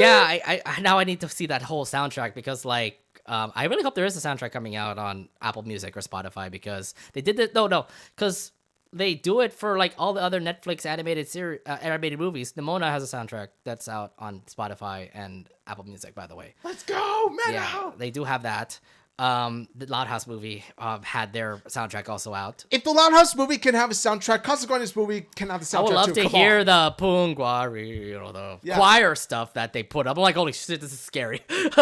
Honestly, the choir stuff, especially Punguari, are some of my favorites in the entire soundtrack. I think like the whole They're setup. my It's crazy favorite. how the whole setup was because you get to hear that whole Pungwari like sound effect all over like the first 5 minutes of the movie. And it sounds so epic. It sounds so yeah, epic. it did, and like they did a Yes. really good job with the music. I'm like, I can't wait to see if there's ever gonna be a soundtrack. Please let there be a soundtrack. Yes. And also, Paulina Chavez does spectacular. And like, already, Paulina Chavez does spectacular as Pugari. Yeah. Oh my gosh. But yeah, I mean, the whole setup here, it was pretty much all laid out there. Obviously, Japuri, the city that the Casagrandes go to, will have an island that is shaped just like Pungwari. Japunda is the name. Japunda. Japunda, sorry. I got that wrong. All right, well, let's go back to the present day right now where we get to see a certain character in Great Lake City celebrate a certain birthday. Ronnie Anne, Yes. she's back and she's 12. I'm 12. Yeah, She's 12. that line is just gonna be like everybody's like things to say. I'm 12. Oh, so first impression when you get to see Ronnie Anne. Oh my God, Ronnie Anne's 12 years old and she's having a fun time. She's officially preteen now, and we celebrate it. We celebrate. And she looked like she was celebrating it, even though like she waked up a couple neighbors. I like the fact that like neighbors were like saying "Shut up." Well, Darren McGowan says, "Happy birthday to you" or something. Yeah, that's a fun fact to bring up as well. Darren McGowan himself voices the happy neighbor that actually, wishes Ronnie Anne a happy birthday. To which Ronnie Anne says, "Thank you to one of you ignoring the rest." I'm just sitting there, I'm just thinking to myself, like a good neighbor, Darren is there. Hey. Yeah, and obviously Ronnie Anne is out there skating. So you're thinking like, okay, she's got to go out skating in the morning. But she is not alone. We get to see Sid for the very first time in a very long time, by the way. How long has it been? It's been over a year since we've seen Sydney Chang. Yeah. The last time we saw her was Phantom Freak Out in the Casagrandes. That's so sad. I was like, okay, look, she was not even in the Loud House yet. Like, there was no episode of, like, there's nothing relating towards the anything Casagrandes with Sid involved. Like, not even the rest of her friends too. Like, Nikki, Samir, Casey, and Laird, they're not even in the Loud House at all right now. So, like, the fact that we get to see Sid Chang again, I'm like, oh, thank goodness, thank God she's back. We have missed her for like years. It's been 84 years. Well, not really. It's been over a year, but I digress. We haven't seen her in a long time. We finally got Sid Chang. Yeah, I mean, if anything, this is a sequence for Ronnie Anne, and obviously, if Ronnie Anne is a part of the sequence, you got to have her BFF, and Sid Chang is there. Yes. So yeah, Sid and Ronnie Anne are back. They obviously wanted to go to this extreme skate park. I mean, like, this is their summer of 12, so it's like, Ronnie Anne summer. They obviously she's 12 years old, so they want to celebrate being 12 together, and obviously they wanted to go to the skate park, which was like apparently extreme, that people can get injured. They even have an emergency room. Yeah, so things are looking great for Ronnie Anne. That is until the Casagrandes familia comes in and says like, you need to have a happy birthday with you. So they are celebrating celebrating Ronnie Anne's birthday back in the Casagrandes house. Again, first impressions wise, we get to see the Casagrandes familia, and I do love this sequence here where you get to see like who the Casagrandes are. So you get to see Carlos give a book to Ronnie Anne. You get to see Frida take pictures, which she always does. You get to see Rosa becoming like superstitious, where she says like, don't tell me your wishes or something. You get to see Carl be DJ Carl, so he's being a DJ. You get to see Bobby sing a song to Ronnie Anne, and if anything, I love that sequence just because we get to see a little bit of an introduction to the Casagrandes. That's what I like about this is that, like, even if you haven't seen the Casagrandes show, when you look at this scene, you can already tell who these characters are. You already get a legitimate introduction to these characters, which I like. It's similar to how when the Loud House movie did it, they introduced the characters in a way that you feel properly introduced. Right. And also, do you guys also notice that during Carlota's like live stream about celebrating her happy birthday with Ronnie Anne, did you see people who were commenting, by the way? Easter may be over, but there's still Easter eggs to be found. Yeah. Did you see who was FYI? Did you see who was commenting? Like, those who are probably going to be commenting right now are going to be saying like, give a wild guess. Give a wild guess before we say it. Please. Come on. Please guess. Come on. They should know by now. I mean, if they look back at that scene, they'll probably see like, oh my God, what does L Loud sound stand for? Link Loud or C McBride or Flippy. Flippy. But Flip was advertising, and I'm like, okay, this is kind of like a bot. This is kind of like a bot that he put up on Twitch or something. But yeah, Carlota was streaming, and then people who were commenting were the Louds. Like you get to see Luna commenting, you get to see Lori commenting.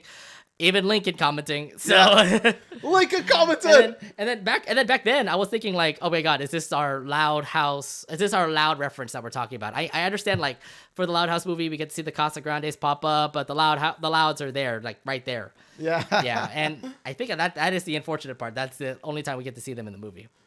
Yeah, it's the closest thing we get to them mentioning that the Louds exist. It's just among the usernames in the live stream. Mm-hmm. And if anything, I mean, again, that is what it is. I mean, if any, I mean, like, I do love the fact that like the Casagrandes, like, was it Bobby and Ronnie Anne still appeared in the Loud House movie? Kind of irrelevant, to be fair, because Bobby didn't end up not getting Lori. He ended up seeing Lori at the end. Yeah, at least Ronnie Anne made a full-fledged appearance in the Loud House movie. The Casagrandes movie didn't think to return the favor. Well, it doesn't matter. I mean, like, if anything, at least they were present, quote unquote, present there by actually being a part of that stream. Way. I did want to see how Lincoln Loud was animated by Mighty Studios. So I was curious to see how Mighty Studios would tackle the Probably Louds. Really the same thing like what we're seeing right now. Very animated and very lively and all. One other person I also want to bring up is Arturo. She actually did come back for this movie. What are your thoughts on actually seeing Arturo again? Yeah, I was actually quite impressed that Arturo actually showed up for Ronnie Anne's birthday. Like that's actually I gotta give credit where credit's due. Like he did show up for Ronnie Anne's birthday. I did like how he did have a box of money, but then he couldn't open it, which, to be fair, he also gave Ronnie Anne a big hammer, the big mallet to open it up with. So, yeah, I definitely would say like this. Like, I have my problems with Arturo, obviously, but like I said, I give credit where credit is due, and Arturo did at least try to show up here. But if anything, at least they kind of told you, like, hey, even if Ronnie Anne's dad is not shown in the show, at least he did appear to know the fact that, like, hey, Arturo is a part of the familia. So. Yeah, he showed up in the show, but not as much as he should. Indeed, yeah. But nonetheless, I mean, at least we get a little appearance of that. But obviously, the big important part was Maria. Obviously, her mom giving her a present to Ronnie Anne, and the big surprise was that they're going to Mexico. Cool, they're going to Mexico, but right now, and Ronnie Anne summer of 12. What? Yeah, that announcement seems so sudden. Yeah, I know, and it kind of sucks because like literally you just woke up on your birthday, and the familia just surprises you with the fact that like, hey, we're heading straight to Japunda now, or Japura, whatever. Yeah, and it does make sense when you think about the family tradition aspect of it, because according to what Maria said, when Maria was Ronnie Anne's age, she would go to Japunda where Mama Lupe lived. She would go with Rosa. Rosa would give her that memory, and so Maria wants to pass on the memory to Ronnie Anne. So this is some sort of like a family tradition thing. It's a family tradition. Although to be fair, it kind of does feel bad for Ronnie Anne because it's like, wow, you should have just told me this before we actually start going. Before we start going, literally have Ronnie Anne say, "Stop!" Anyway, yeah, the familia is back. Yes, it is kind of a party pooper part that Maria surprised Ronnie Anne that they're going to go to Mexico. Unfortunately, Ronnie Anne doesn't have a say in it. They have to go to Mexico. Yeah. Fortunately, this is a bad part for Ronnie Anne. I kind of like how Ronnie Anne says, "Don't I get to say this?" And then she gets shoved in the freaking van. Cuts the door. It really cuts the door. It's a movie's way of saying, no, you don't get to say this. No, instead of just saying no, he just literally just gets shoved into the side there. That's why I like, show, don't tell. Yeah, I do feel bad though. I mean, if you see this one scene here, you're kind of like, oh god, Ronnie Anne, no. Ronnie has puppy eyes. Look at that. Ronnie has puppy eyes. Now, you know she wants to go to the extreme eddies, but still. Well, we saw it in the trailer, to be fair. So, yeah. That is fair, yeah. Yeah. Yeah, they go to Mexico. Maria expresses the excitement to Ronnie Anne through her long itinerary. Apparently, that was a very long itinerary that she had. And it was laminated. And I do love the fact that, like, while on their way to Mexico, they literally crash into Japunda, but in some sort of senior spiky building. I'm like, oh, cool, the senior softy building, but this is the senior spiky building. Oh, great. I know that. I love the funny parts of that, though. I love how the animation is also exaggerated, where when the itinerary pokes at Hector's eye, and he's like, oh, yeah. And you see the character exaggeration. I like the character design of that specific part, because it shows how, exaggerated the character animation is, and he did with such style. I love some inside jokes that they also bring in too. They put a lot of inside jokes in the movie where it's like, what was it? Why is it in kilometers, not miles? No one knows. No one knows. And I'm like, what the fuck, Hector? I'll look it up on my phone. But yeah, you get, I mean, like, from the first, like, scenes here in the road trip, you get to see Maria and Ronnie Anne start to kind of bicker in this case. Like, Ronnie Anne didn't ask for this. Maria wants this for her daughter. And it just turns out there's, like, some sort of tension when it comes to that, huh? Yeah. There's some sort of, like, there's this tension of, mother-daughter. It's what it reminds me of, like, heavily Goofy Movie, where, the child character wants to do their own thing, and then you got the parental figure who wants to do this tradition with their child, and they want to drag the child along with it. It gave me such, Goofy Movie flashbacks. It's not even funny. Man. But yeah, I mean, they go on the road trip, they go to Japunda, and it looks like they were going to celebrate the festival of New Fire that was going on. But more importantly, it was just more of like, I mean, this is just only 5 minutes, but we get to see like things around the city where we get to see people play Fireball. Apparently, they love 12 is Midnight, and we get to see Ronnie Anne pick up like this purple gem, which looked to be pretty nice. The other issue was there's something in there. Yeah. Oh, okay. Again, more fighting with Maria and Ronnie Anne. Where like Ronnie Anne wants to buy this stuff, but Maria said no, don't buy this from this haggler. Yeah. By the way, this haggler, like this merchant, I kid you not, this merchant turns out to be a shady character, which makes sense when you consider the fact that, so the merchant's name, get this, Nate, I have to tell him the real name. So the merchant's real name, I kid you not, is Felipe. Oh my God. Felipe is the Mexican Spanish version of Flip. So it's no coincidence that they would name a character like the Spanish name of Flip, and they would give him this personality.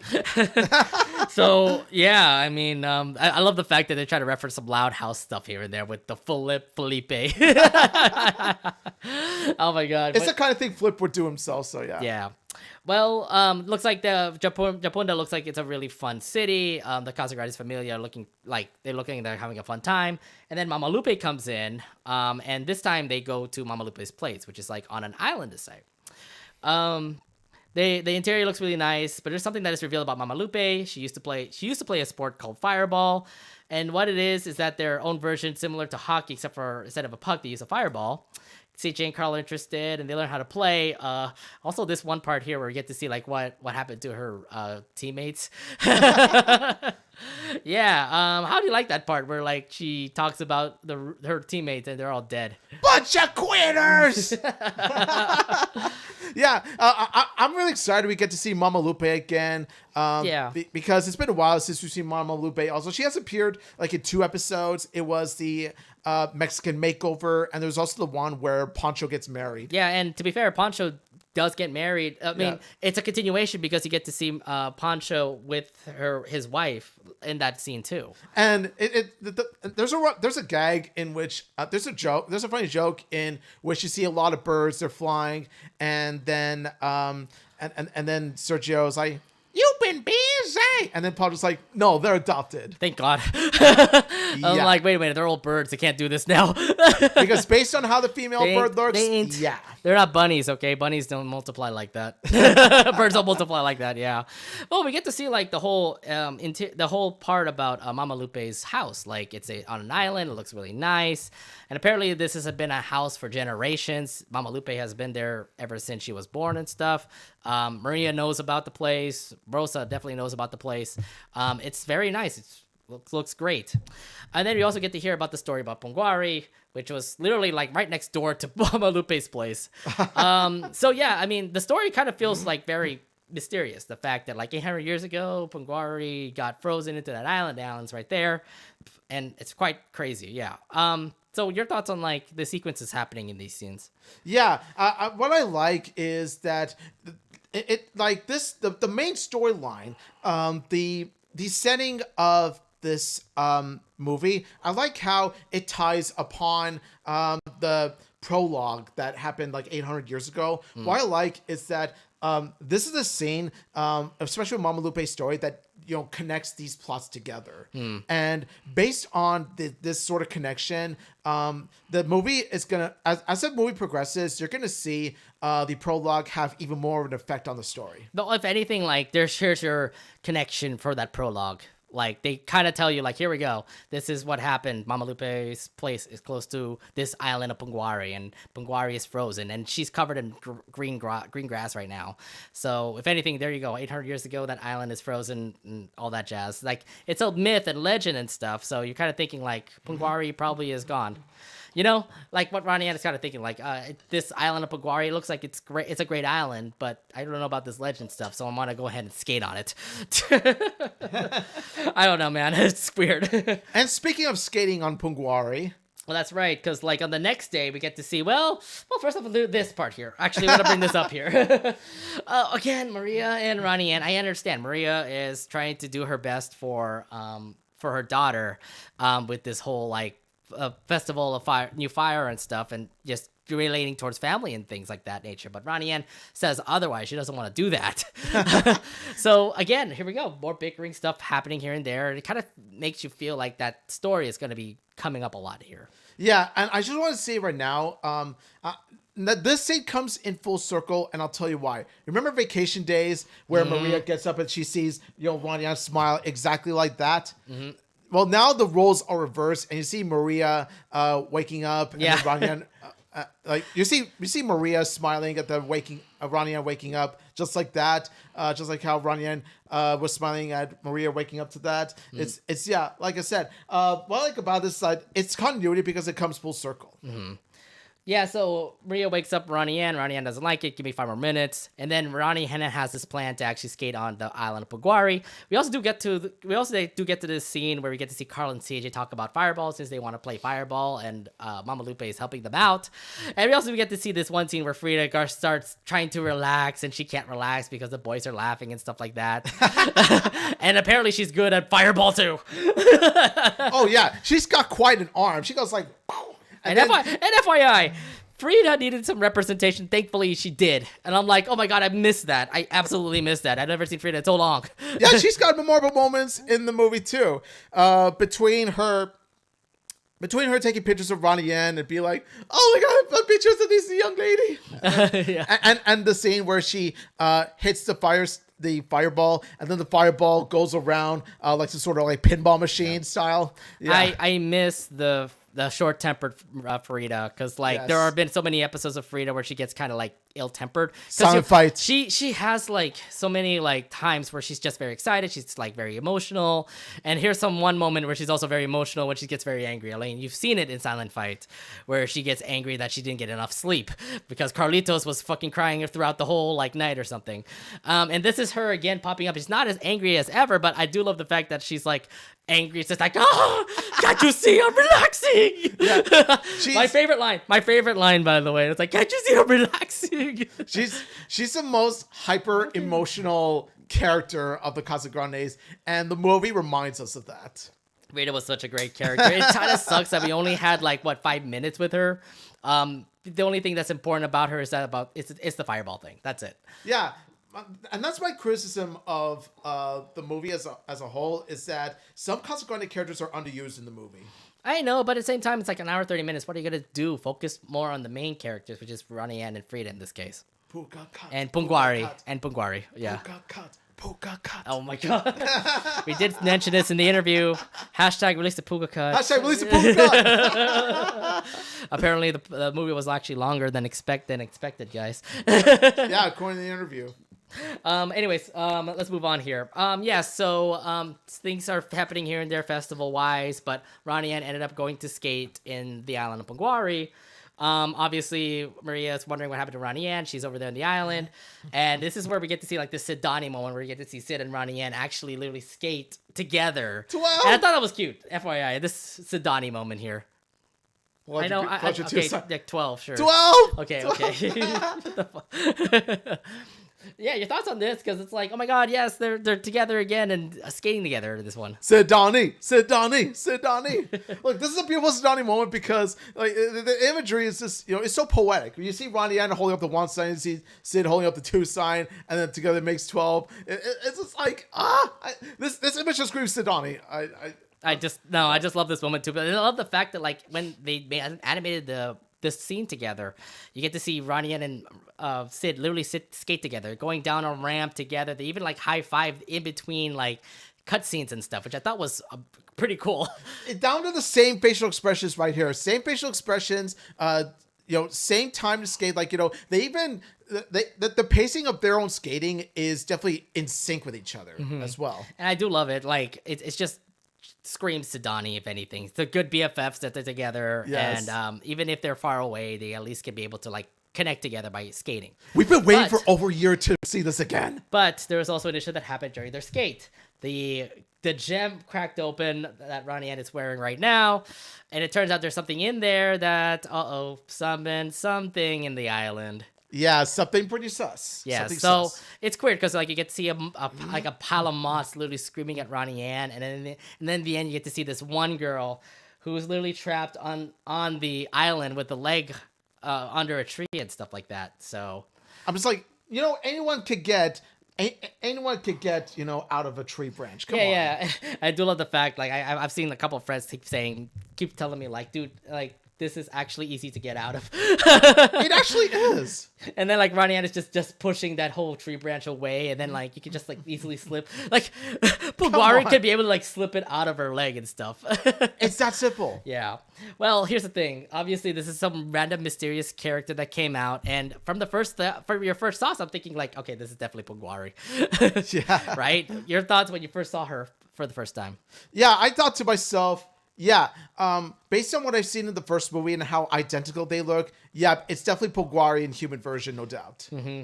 So yeah, I mean, like, it just feels like Pungwari is that one person too. Plus the fact that like, as they were walking together, like Pungwari just felt so suspicious. The fact that like she even says, "I'm right behind you" with like mysterious purple eyes. And not only that, but as she says, "I'm right behind you," you see the purple eyes, they glow. Yeah. and they think that's quite suspicious too. Not only that, but you see the moths flying around her. Mm-hmm. So I swear to God, like, this is not a character that you want to go for. Obviously, Ronnie Anne is oblivious to that, but holy crap, like Pungwari was just hiding the fact that she was there, and just never wanted to obviously reveal it because she wanted that mask. And yeah, it's kind of interesting because like she is a ghost at the moment, right? Because no one can touch her. If anyone touches her, then she knows that she's a ghost. There's even some moments, there's even a few moments in which that hint out that Shara is Pungwari, like from some of her dialogue where she says, "At least she didn't turn into a mountain," or all that stuff. I also do love the fact where they actually first met up. Ronnie Anne says, like, "Do you remember like I think I summoned the legend of what's her name? Pupujari." And then she goes, "It's Pungwari." I do love the fact that like she had some angst in there. I'm like, "It's Pungwari." It's like the angry face that she puts up to him. I'm like, oh my god. Okay, so she has attitude too. I like it. It's a mixture of angst and annoyance by the fact that Ronnie Anne can't get the name right. Right, but I was just so shocked. Like, oh my god, Pungwari. She's like, okay, well, never talk about her, never get her name wrong. Pupujari. Wow, Ronnie Anne.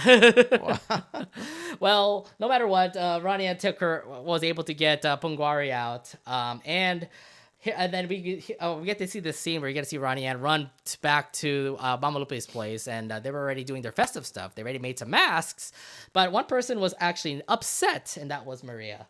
Your thoughts on this moment where you get to see Maria say like, "Oh, you're skipping out on our family events. What are you doing?" You know, I can actually see Ronnie and Maria. They were both in the right and at the same time both in the wrong for different reasons. Ronnie Anne is right in that, that, like, there's actually something weird going on, that she may have unleashed Punguari based on what she has seen herself. And I feel like Maria should have listened to what Ronnie Anne said. But then on the other hand, Ronnie Anne did ditch their family traditions in order for Ronnie Anne to do her own thing. While at the same time, though, Maria is wrong to, not listen to what Ronnie Anne has to say and all this stuff. But then she is justified in being angry with Ronnie Anne because she had all this stuff planned out for Ronnie Anne. And yeah, I saw that whole long itinerary, man. It is something that Maria wanted to go for, but with Ronnie Anne just continuing to like do other things here and there, it obviously throws off the whole itinerary. And I mean, this is the first thing I actually saw Maria being very angry at Ronnie Anne. You never expect to see that. Yeah, and the closest we've had to Maria being angry at Ronnie Anne is in Friended, where she was disappointed by Ronnie Anne's actions. Yeah, but it's not as extreme compared to this right now. Not only is it not as extreme, but it's not even as lengthy. Whereas that episode, it showed Maria being angry at Ronnie Anne for about 3 to 5 seconds. Here, you show her being angry throughout like the entire minute of this scene. Yeah, no matter what, both of them got upset at each other. Maria obviously was very upset. Ronnie Anne's upset too. But Ronnie Anne had a goal to go for and to find that mask. But the problem is, like, if you find that mask, look who that person is. That's actually not Punguari. Apparently, her name is Shara instead. Shara? The freaking smile too that she even put up. I swear to God, like Shara / Punguari has some of the best facial expressions in the movie. I mean, you already know that she's sus after, like, she casts those mystery eyes right behind her, and also the fact that she doesn't even know her freaking human name. like she has some of the best, facial expressions, especially the phony smiles. Remember that one time where Sisiki was like, "Can you at least pretend you're excited?" And then Punguari is like, yeah, that whole like sharp tooth, like and the sharp. I like that extra detail, the sharp tooth. Yeah. I mean, Punguari is supposed to be like a jerk like that, and I get it. She's a brat. Even though she's 12,000 years old, she acts like a brat. But she's an interesting kind of brat. She's a kind of brat that is very interesting and very well written, and especially for moments we'll touch upon later. But needless to say, I'm actually really liking Punguari so far. Yeah, this is the reason why I kind of like her, just because it's like, oh my god, this character is so different compared to the other Casagrandes folks that we've met. And like I said, it's helped that Paulina Chavez voices her in flying colors. Oh yeah. So yeah, we get to see bickering Ronnie Anne and Maria, and then this is where Ronnie Anne actually goes to Carlos and to actually know about the mask, considering that he's a know-it-all and everything. And this is where I love this part, by the way, where you get to see like him talk about masks, and I do love like Punguari saying masks, she's triggered with the whole word of masks are cool. Yeah. Oh, and yeah, she drools over masks. I'm sorry. Not only is there a drool. Not only is there a drool, but look at the eyes. Look how wide they are. Like, if you look at just look at the contrast of facial expressions between Punguari and Ronnie Anne. You could see who is really the most hungry for the mask, if you know what I mean. I mean, first off, this is for her to become a god. I mean, It makes sense why she's kind of like, I need that right now. Yeah, you could tell by the facial expressions alone, which are very well animated, by the way. You could tell, like, who wants the mask much more. Whereas Ronnie Anne wants to use the mask to explore and to pretty much, try to save the world for what's coming. Punguari, on the other hand, look at that. She is hungry for power. She's pretty much mouth-watering for the kind of power that the mask has. I do, like, again, you're right about this, Omid, that the expressions that Punguari has are just absolutely amazing.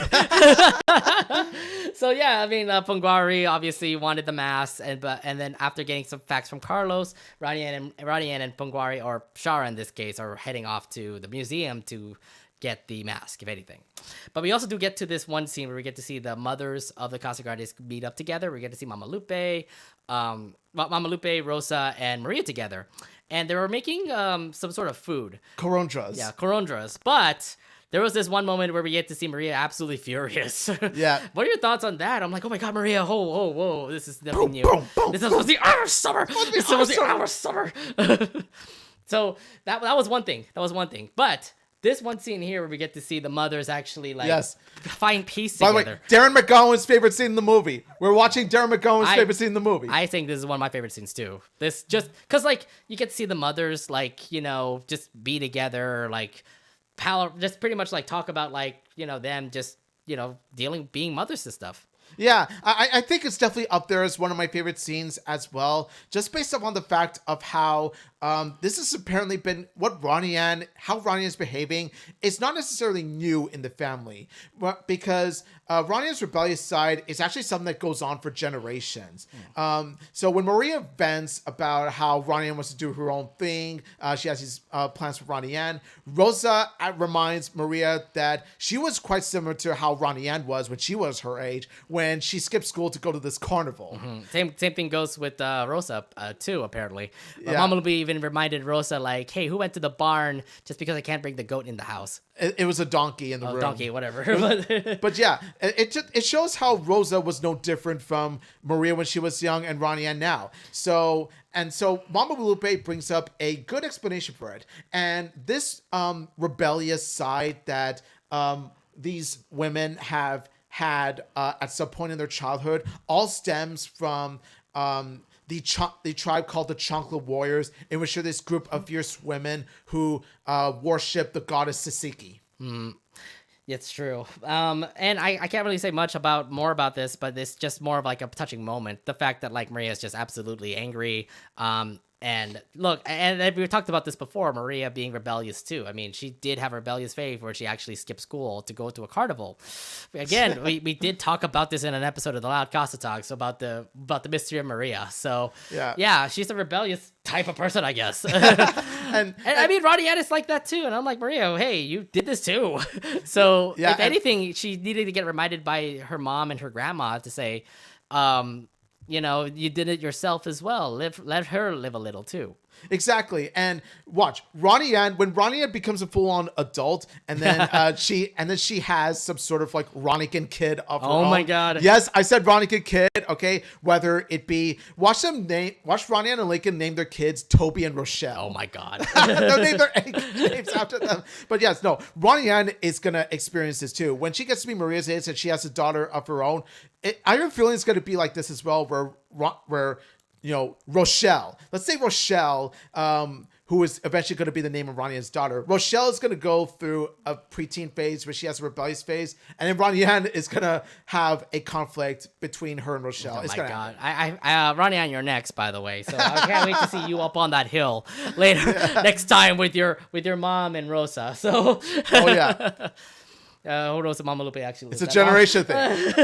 It's a family generation thing, Ronnie. Right. You just got to deal with it. Yeah. So, yeah, this moment was just absolutely touching. I think this was absolutely definitely one of my favorite moments. Just the fact that the mothers actually have the time to at least say hey, our daughters have faced the same way. Let Ronnie Anne do same thing as well. Yeah, she's testing her wings, as Mama Lupe put it. And at the same time, she also did end up getting a chancla to the bottle. So hey, she ended up actually having some good aim. Score!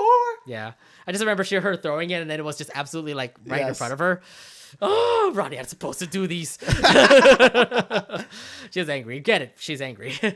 Let's go back over to the museum because we get to see Ronnie Anne and Shara. Both of them are trying to get that mask. So they get downstairs into the basement. They were able to actually succeed because the security guard kind of sucks there. Ronnie and Shara have a heart-to-heart as they relate to one another in regards to the similar troubles with their moms because, you get to see Pungwari have an issue with her mom, making her into an island. And you can see Ronnie Anne and Maria have their problems as well. Now, Ronnie Anne actually had this... I can't believe we were to say this, but we got to bring this out right now because we actually get to see what music that Ronnie Anne was listening to. Now we get to see that she does have a mom mix, but there's other mixes that come in as well. 12 is Midnight, another mix I forgot about, but there was one particular mix that everybody was actually looking into, and I swear to God, I didn't see this during the times I've actually watched this movie before everybody else did, but a RONNIECON list. RONNIECON list. Yes! We got a W, ladies and gentlemen. We got a big, massive W in the form of one screenshot right over there. I don't know how I missed that, by the way. I literally watched this like many times until Sunny out of Sunny Eclipse, and I swear to God, like she's a RONNIECON fan, but she told me like, dude, did you see that? Oh my God, it's RONNIECON. I'm like, wait, I didn't see this. What the fuck? Yes, Ronnie Anne has a Ronnie Anne and Lincoln playlist, and it's like, wait a minute, they said RONNIECON. Is this confirmed now? Is Ronnie Anne and Lincoln a thing now? The Casagrandes movie says. Yes, it is. So we are kind of making this a shift. Okay. I know, Miguel, you did this just for the fans, but I'm like, holy crap, we won. We won. It was at this moment that the Loud Casa fan officially won. Like, this screenshot confirmed a certain victory. Yeah. And especially amongst RONNIECON fans. Like, look at this. Even Ronnie Anne herself ships RONNIECON. I mean, she even put it up there. Like, how do you put RONNIECON together? Like, I mean, come on. This is a playlist that both you and Lincoln like listen together. I'm assuming this definitely is. It's a ship name. Come on, man. It's a ship name. It has to be a confirmed couple name here now. Ronnie Anne ships RONNIECON. Look, okay. Now I want to see a future Loud House episode in which Lincoln pulls up his phone, pulls up his playlist, and then that shows RONNIECON as well. That will come full circle. Oh my God. Oh my God. Let's make it happen. Let's go. So if the Loud House ever gets to season 8, I can't wait for your first RONNIECON date. Okay? Yes. Come on, Loud House fans. Come on, Loud House crew. You've made this confirmed in the movie. So whenever season 8 drops, you gotta give me a RONNIECON episode, okay? Like, this is the perfect example of one picture speaks 1,000 words. It did. And I just believe the whole entire fandom was just absolutely crazy. The fact that this was confirmed. I'm like, oh, man. Yes. How am I not the first person to watch it? I'm like, I can't believe this. What? I'm still kicking myself right now for not seeing this the first time. How did I not see it the first time? I know that she like literally put up her like playlist, but then like it was such a quick second. Like it was like what, 0.5 seconds or something that she just immediately presses mom break. Okay, yeah. To be fair, the thing is, it's one of those things you just easily miss, like the blink of an eye. Yeah.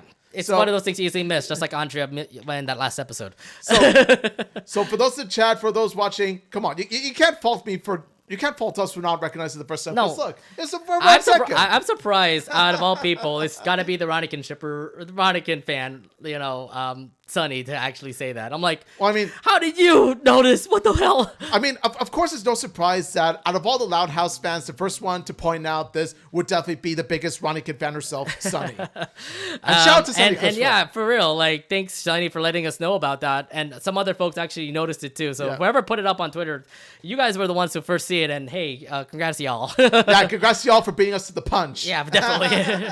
So yes, this Easter egg undoubtedly like brought the fandom to like a big, huge praise, and everybody was absolutely loving it.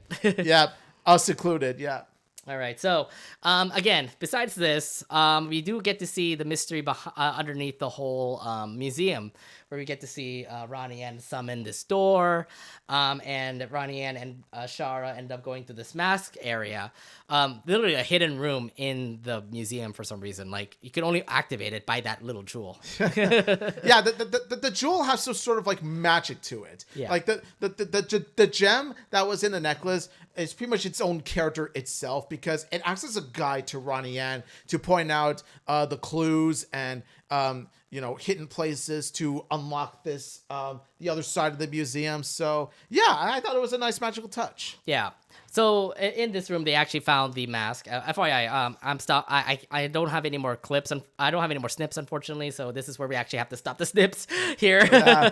All right, I had a long day last night. Shut up. Adulting, man. Yeah, but yeah, this is where in this one particular scene, you get to see them get the mask. They activate the mask with the whole jewel that Ronnie Anne has, and it turns out that Shara wasn't Shara at all. It was actually Pungwari, and Ronnie Anne ends up actually giving the mask to Pungwari, and this turns out to be bad. Your thoughts on this like twist out of all places? What a twist! In all seriousness, though, like, this is something that we've been seeing coming, because we have seen the prologue and we've seen how similar their character designs are of Pugwari and Ashara. And also you see some hints of dialogue that do give out that, hey, Shara's Pugwari. So this was a twist that I saw coming, but Ronnie Anne didn't. So, you saw that one scene, right, where everybody saw the picture where you get to see Ronnie Anne and this one mysterious girl that came up, and it's that same scene during that one particular like moment here where you get to see Ronnie Anne activate a mask. And you're thinking like, okay, this mysterious girl was going to be something like special, maybe something great, maybe a friend for Ronnie Anne, but it turned out to not be a friend for Ronnie Anne. And then the beginning of this whole scene was just all Pungwari just becoming mysterious, being Shara. And yeah, when just at that moment, we were thinking like, okay, this could be like a good moment, but no, unfortunately not. You kind of knew it was going to happen. We're like, Shara's not Shara. She's Pungwari. Pungwari now has the mask, and now she becomes her physical self. This scene was just crazy. And and the fact here where like Ronnie Anne felt betrayed. You've seen the puppy eyes that Ronnie Anne had, right? Yeah. I felt those puppy eyes that Ronnie Anne has. You just can't help but feel bad for the poor girl. It's just like, you lied to me. I had to do it's like, you saw Ronnie Anne say like, you lied to me, huh? And you get to see Pungwari say like, I had to do what I had to do. So thanks for that. Yeah. And then it's like leads up to this moment where you get to see Ronnie Anne trapped in the room because Pungwari literally left and that wall is stuck, and yeah, Ronnie Anne is stuck in that. She's stuck, and then you see a legitimate scene where Ronnie Anne legitimately cries. Yeah, that was, oh god, that was so touching. Oh. And let me just say, like, this is the first time that we have seen Ronnie Anne legitimately cry, and it's not played for laughs. Like, you actually feel like a dramatic sort of cry, like a heartfelt, emotional sort of cry. Dude, it was so sad, especially like the fact that she got betrayed, and it was like one of her friends that she was thinking about trusting. It turned out to not be that way. Like it's sad to actually see that. I'm like, oh my god, Ronnie Anne, I'm so sorry. It got me almost teared up. Like, well, she was stuck in that room, and she was actually like kind of feeling hopeless too. Like, oh, no one's gonna come find me. I'm alone. I should have stayed with my mom. I should have listened to my mom. Yeah, that was so hard to hear that. Yeah, she had to learn the hard way. Listen to your mother. Yeah. This was the hardest way possible. I love the fact that after she cried and all that, literally the next moment we get to see that there's a mirror apparently that Mama Lupe had that actually talks to Ronnie Anne, and Hector found it. What are your thoughts on that? I was like, huh, kind of mysterious. Ronnie Anne? Oh, and I do love the scene here where you get to see like, oh, where are you? Where have you been? And then obviously everybody was like wondering what happened to Ronnie Anne, and I do love Carl saying like, are you dead? Are you dead? And then CJ's like, are you a ghost? So they are obviously clueless about what the heck happened.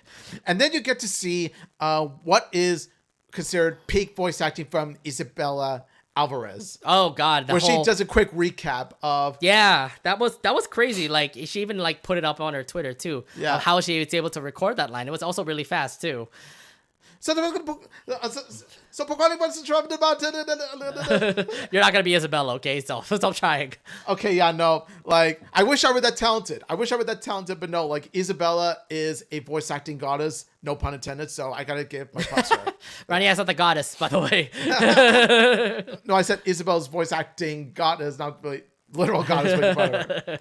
Paulina Chavez is the goddess here. Yes, demi-goddess herself. Demi-goddess. Yeah, so this leads up to obviously the family needs to find out how to get to save Ronnie Anne, considering that she's trapped in that room.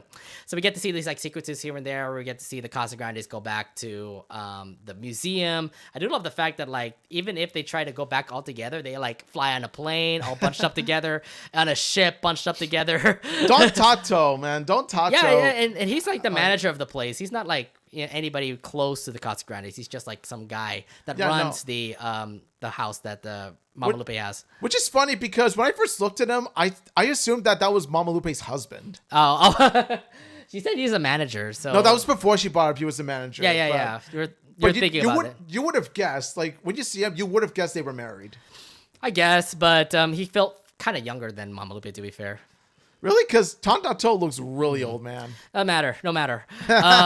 So we get to see the scene where like the Casagrandes are trying to distract this security guard. Security guard got distracted, and then they get to see the mothers go all the way down to the basement of the The basement of the museum. And they were able to free Ronnie Anne, but Ronnie Anne actually freed herself by that one staff. Yeah, that staff has magical powers, and thus.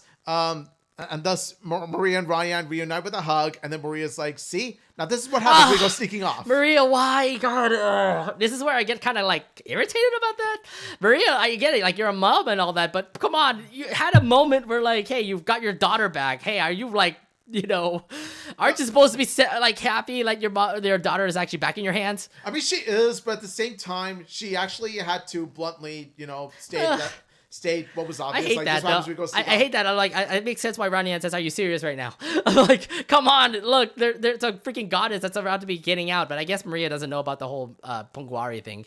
Well, yeah, no, of course she wouldn't know about it. She never witnessed it firsthand like Ronnie Anne did beforehand. But then when she said this rabbit is going to sneak off, the first thing I thought to myself, okay, you guys are going to hate me for this. She ain't wrong. She ain't wrong about that. Oh my God. That was the first thing that popped in my mind. It's like, she ain't wrong. No. This moment is more like, hey, you're at least reunited. Don't need to be so authoritative to your daughter right now. Moms be like that. No. Moms be like that. Come on. I just feel so bad for Ronnie Anne in that case, though. Well, nonetheless, they ended up... Oh, I do love the one line here where you get to see Ronnie Anne actually trying to find a way to get through the wall. And she found a spoon, and she said, like, I guess I can eat my way out. No, Ronnie Anne, you don't have the stunt for this, okay? You're not Hector. Hector is the only one who could pull it off, all right? I'm just saying. Oh, man. But yeah, I mean, they were able to free Ronnie Anne from the museum thing. But there also was something that was also pretty mysterious. A story about Pungwari, where we get to see that Pungwari they get frozen by an island. They get frozen to an island. The parents ended up doing that. Sisiki and Chapuri, both of them had to do it. Because there actually was another villain that was coming up, and we didn't know this, but apparently the trailer did put it out there. Yeah, the trailer actually did put out another villain, but you guys didn't see it, and we didn't see it, to be fair. So this god of the underworld, Ukumu, is actually the main villain. So your thoughts on this twist actually in the story? What I like about this movie is that it's a twist that is beneath another twist. Like, while the first twist that Shawa was Pungwari was obvious, the second twist is something that we didn't see coming. Like, we do see the real truth of why Sisiki turned Pungwari to a mountain. We do see the actual legitimate threat that was on the scroll. And we do see that Pungwari isn't so much of a villain, so much as so as she was someone who wanted to do her own thing, like Ronnie Anne. Right. But again, like, she wants to have her own temple. She wants to like party and stuff of that nature. But the thing is that, as a goddess herself, she can summon stuff here and there. But I didn't know that her being a goddess herself can actually summon bad things. So like, I don't know how it is, but I feel like the world has to be revolving around like those gods and demigoddesses, that they were assigned to be a demigoddess. You can't be a god, or else bad things will happen.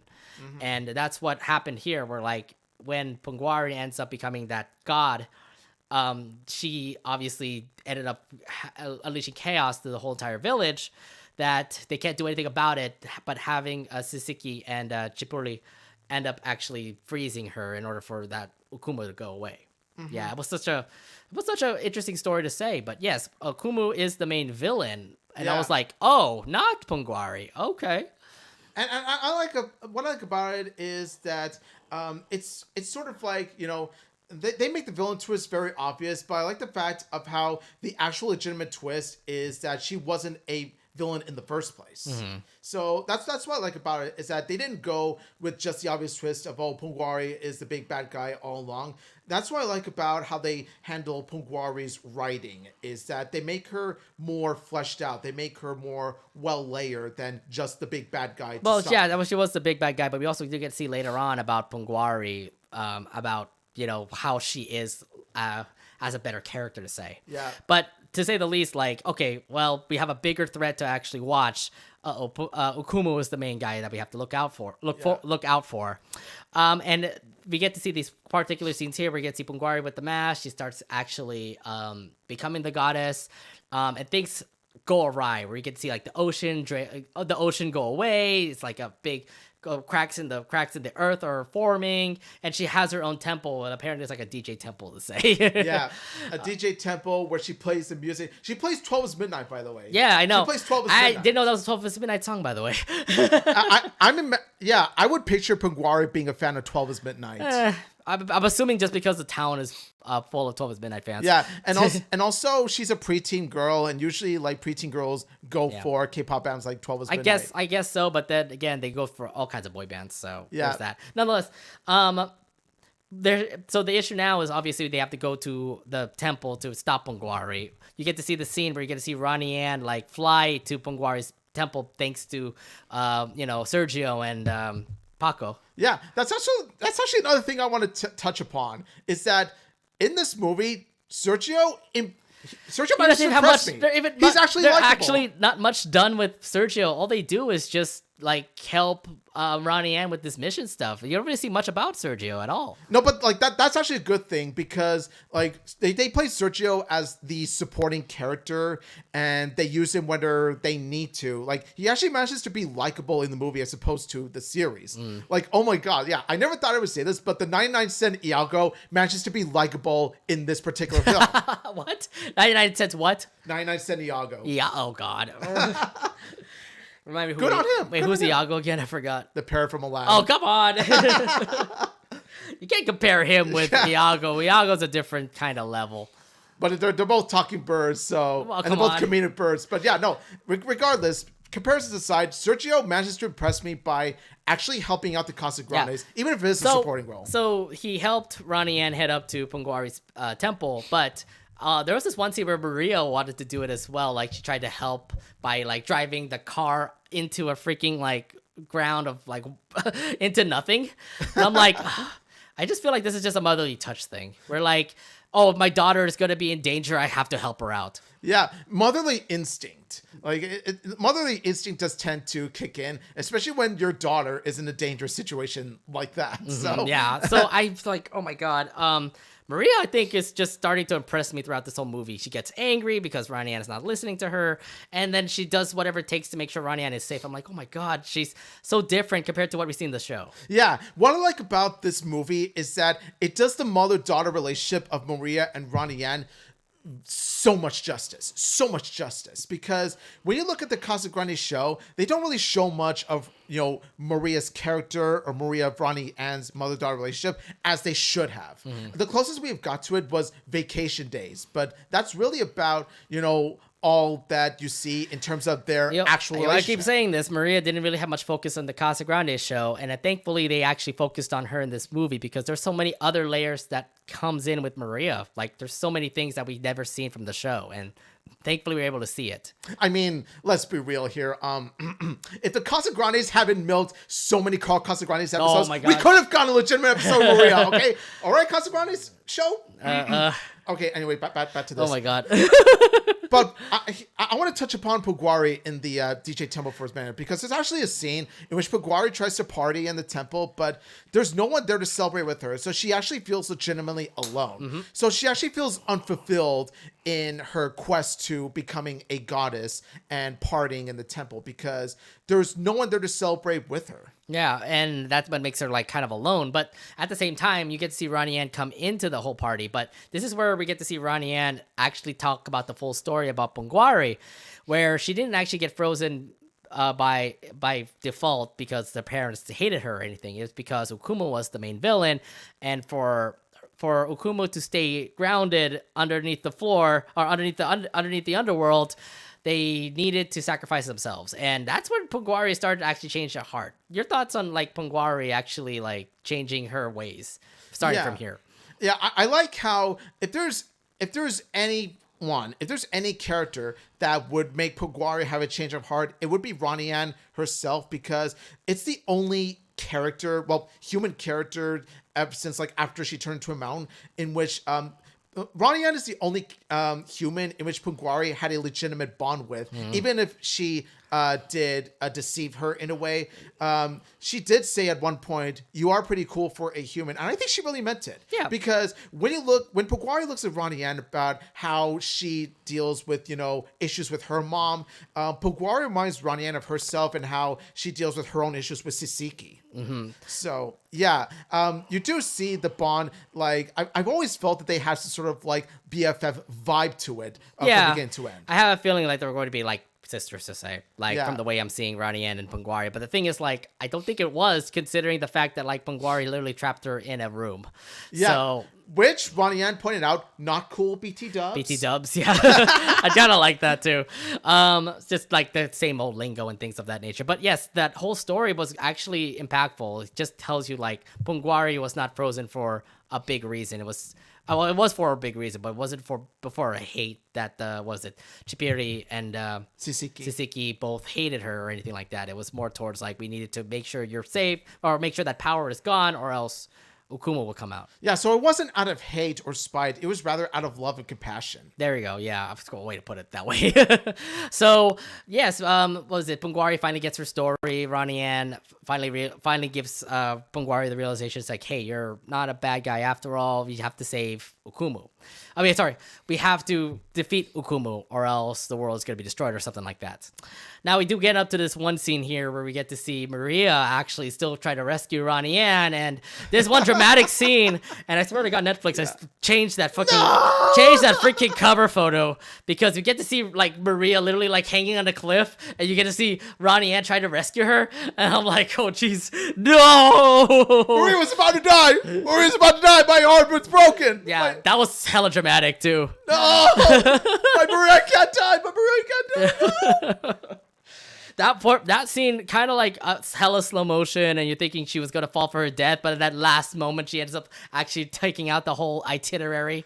Yeah, and what I like about the scene in particular is that it's one of those moments where it's slow motion done right, because it builds up the dramatic effect. It builds up the emotional effect of the scene, where you do feel, you as an audience as well as Ronnie Anne felt, here's Maria Santiago, a mother of two, and a nurse who's worked so hard to provide for her children, is about to die in a lava pit, and just can't help but feel bad for her. Oh my God, yeah. Like, Ronnie Anne!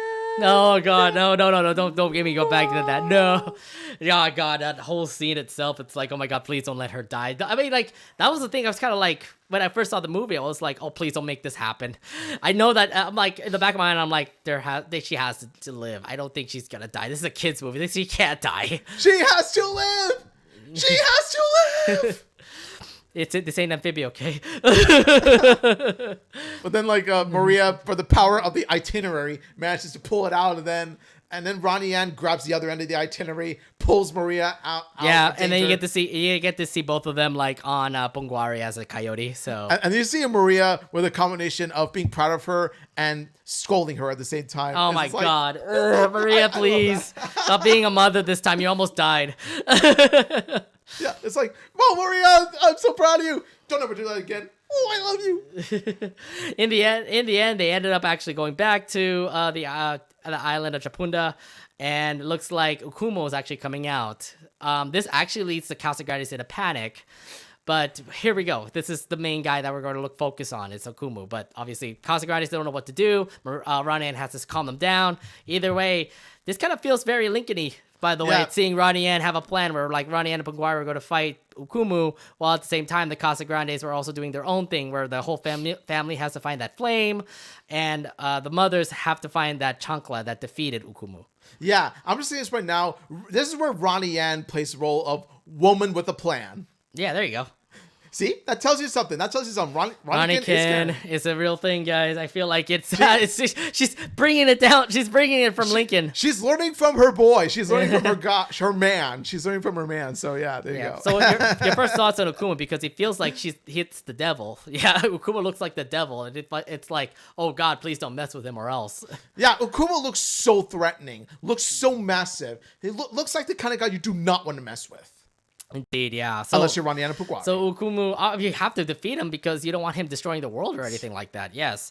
So Ukumu is obviously was summoned. Ronnie Anne has a plan. So let's actually break down what happened for like each and every one of the Casagrandes and what they did. So I like the fact that the mothers actually do go get the chancla, and the chancla was already like down there ready for them. It's just more of like having Lalo, out of all people, dig it up. Go Lalo, go Lalo. I do love that. I do love that too. Where it's like, and also Maria was also really smart too. It's like, Lalo, come here. I mean, he needed Lalo. It's something that I think Maria actually knew. It's like, oh, we needed the chancla. I know the legend. We need the chancla. Lalo, come here, dig it up. And he was able to, fortunately. So that's good. Yes. And then we get to see Ronnie Anne and Pungwari fight. And then there's this one scene here where we get to see Pungwari's parents actually are not dead. They're trapped inside these gemstones. Yeah, in these gemstones. And I'm like, uh-oh, well, this is actually a bigger moment now where Pungwari actually has to save them. They're at least not dead. There are at least some hints that they're at least alive, but it's just that they're trapped in these gemstones. And yeah. So your thoughts on this, where it's another twist, too, where we get to see Pungwari. I thought Pungwari was going to, like, defeat Ukumu, but there's actually more purpose now for Pungwari to defeat Ukumu just to save her parents. What I like about this is that it's this is where the Casagrandes movies. What I like about the Casagrandes movie story is not only does it flow well, but there's also plot twist within a plot twist within a plot twist. Mm-hmm. So the entire movie unravels itself gradually. Mm. So that actually makes it like great when you actually see it for like full circle and all that. But no matter what, Ronnie Anne and Pungwari were fighting. Well, we're going to take down Ukumu and see if they could be able to defeat him. While the rest of the Casagrandes had to go all the way back to Mama Lupe's place, where apparently a temple was underneath where Mama Lupe lives. Yeah. I don't know what's going on with Mama Lupe, but I feel like she found a great property of like magic. Yeah, and another thing too is that they find this green fire, and then they have this idea to like try to reach the green fire so that they could use it as a weapon. And so Bobby pretty much brings out Flaturo in order to help with it. Like, Flaturo's ultimate sacrifice! Not just kidding, not really sacrifice, but more so like Flaturo helps contribute. Just kidding, it's magic fire. Flaturo helps contribute to, helps contribute to the family, helps contribute to this movie, and I'm just thinking to myself, Flaturo already better than Arturo himself. I'm just putting it right there. Wow. Flaturo is better than Arturo. Let's go. Okay. Flaturo's best Arturo. Well, Flaturo is just whatever Bobby is holding. We're gonna talk about that later in our favorite moments of the movie. So let's continue on with this. The Casagrandes, the whole Casagrande family were able to get the fire, and they had to go all the way back to the chancla where the mothers were able to actually dig it up. They need to light that up, obviously. And it's a really heavy thing, yes. Lalo can't carry it. Even the mothers can't carry it. How do you like the fact the whole village actually came in together to carry the whole, like, chancla up? I like how it comes full circle when Mama Lupe describes the entire village as being ruled by fierce women. And then you see much later on in this particular scene about how, like, there are still... Japunda is still... the island is still full of these fierce women in modern times as well. Yeah. Because they help contribute. I have a feeling like it's just because like the story has been passed down for generation to generation and they know about it. So you get to see all these women like literally hold up this chancla and they're just waiting for Bobby to bring in the fire. But unfortunately, they were trapped by these other monsters that were summoned by Nkumu. And this leads up to these particular scenes where I'm kind of like, what the fuck am I watching? Where you get to see like the Casagrandes fight. I didn't know Carlos was ripped. I was like, huh? Carlos is actually ripped. What sort of gym has he gone to? No, when we first watched it, I'm like, what the heck happened? How is he like a very muscular man? Yeah. Dwayne Johnson and Arnold Schwarzenegger got nothing on this guy. I remember like we were having a watch party with Jaku and Sunny. Yeah, I remember that. And I remember Jaku literally froze on that frame. I'm like, dude, just move it on ahead. I'm so confused of what the heck happened. Yeah, it's like, your eyes do not deceive you, my man. That is actually Carlos himself being ripped. I'm just like, what the hell happened? And it's a funny moment, but at the same time, it's got me so weirded out. I actually brought up in the watch party, I was like, Carlos Casagrande went full on Alex Armstrong. In this. Yeah, you did. Yeah, that's right. So if anything, yeah, that was one big surprise. If anything, Hector did also fight too, and even though he is a fan, he's a person who loves food. He can at least use food as like an attack thing. So there's that. And also, I remember Carl, CJ, and Frida used no. There was another thing too. Carlota using her what was it, influencer gear to pretty much defeat monsters too. Watch the birdie. Yeah, apparently it was a line from a game. I don't remember. No, but like you see this birdie pop up. Yeah. But I know a lot of people were saying like this is some line from a game or something, and I'm like, huh. I never actually realized that. Yeah, but now Carlota was able to literally use her influencer gear. And FYI, this fighting animation was brilliant. By the way, especially Carlota's. Like, you never expect to see, like, Carlota swing some sort of bag, throw it around, see the bag in full focus, and then have it land with those monsters and do all these kind of commotion things. Yeah, it's this big climactic battle that happens, and then you pretty much get Marvel vibes from this. Yeah, I know, and I'm just like, okay, good. This is awesome to see that the Casagrandes can also fight too. It's awesome, but yeah, I mean, if anything, those are the weirdest things I've ever seen. I mean, Carlos being ripped was one thing. I'm like, yes. I am so confused. I am so confused. Apparently, like, he's as much brawn as he is brain. Right. Oh my god. And then nonetheless, I mean, even though Carlota could be like the influencer person, she actually knows how to fight. And I'm like, oh my god, this makes me like Carlota a whole lot more. I was thinking her biggest weapon was her hair whip. Oh yeah, that too. Yeah, when she whips her hair and she's like, I whip my hair back and forth. Oh gosh, that's an old song, by the way. But no, she does use her hair to whip and stuff, but not in the movie, unfortunately. But yeah. Yeah, but no, she actually uses a much more clever way of fighting. Mm-hmm. Yeah, by using her bag. Yeah, she's the influencer. You know that she's gonna do all that. So there's that. Yeah, and then another thing too, the fireball scene as well, where you get to see like what was it, Carl, CJ, and Frida both, you know, use their fireball skills in order for the fire to actually light up the chancla. But we do get a clever fourth wall breaking joke where Carl goes, "We waited an entire movie for this." I love that, by the way. That was crazy. And I'm just like, Carl learned so much from Ronnie Anne for breaking the fourth wall, because I remember Ronnie Anne did it back in Relative Chaos. Right. Although, to be fair, they never actually touched on that ever since that moment. So she never broke the fourth wall. You get to see just the Casagrandes just doing the Casagrandes thing. I don't see any other fourth wall breaking anywhere. Yeah, but it was such a nice touch of continuity where Carl breaks the fourth wall, and then, you know, it's sort of a subtle reminder of this takes place in the Loud Casaverse, where like sometimes fourth wall breaks are pretty common, especially when it comes to Link in the Loud House. Oh yeah. Well, nonetheless, everything is all into plan. The whole chancla was lit up and it's ready to be chucked to Ukumu. And also at the same time, you also get to see like this one scene where like Pungwari and Ronnie Anne were trying to fight, but Pungwari's about to be sucked in and could be a gem just like her parents. Your thoughts on this moment here?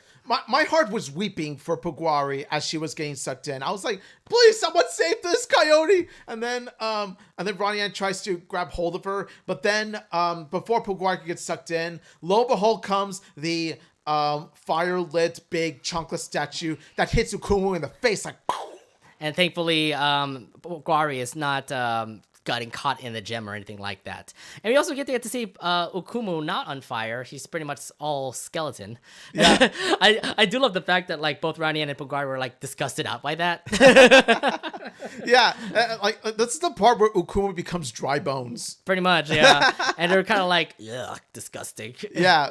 So ugly. Yeah, but to quote Carlota, swipe left. But in the end, we get to see Ukumu try to fight Ronnie Anne, but in the end, Ronnie Anne has these magic powers and actually was able to defeat him. Yes, she has the power of shonen anime on her side. Like, she went shonen anime on this Ukumu guy with the power of the staff, and she's like, no one messes with my summer 12. And she just like pulls up the whole like the whole staff and just like unleashes magic in front of him. Yes. And anything defeats Ukumu.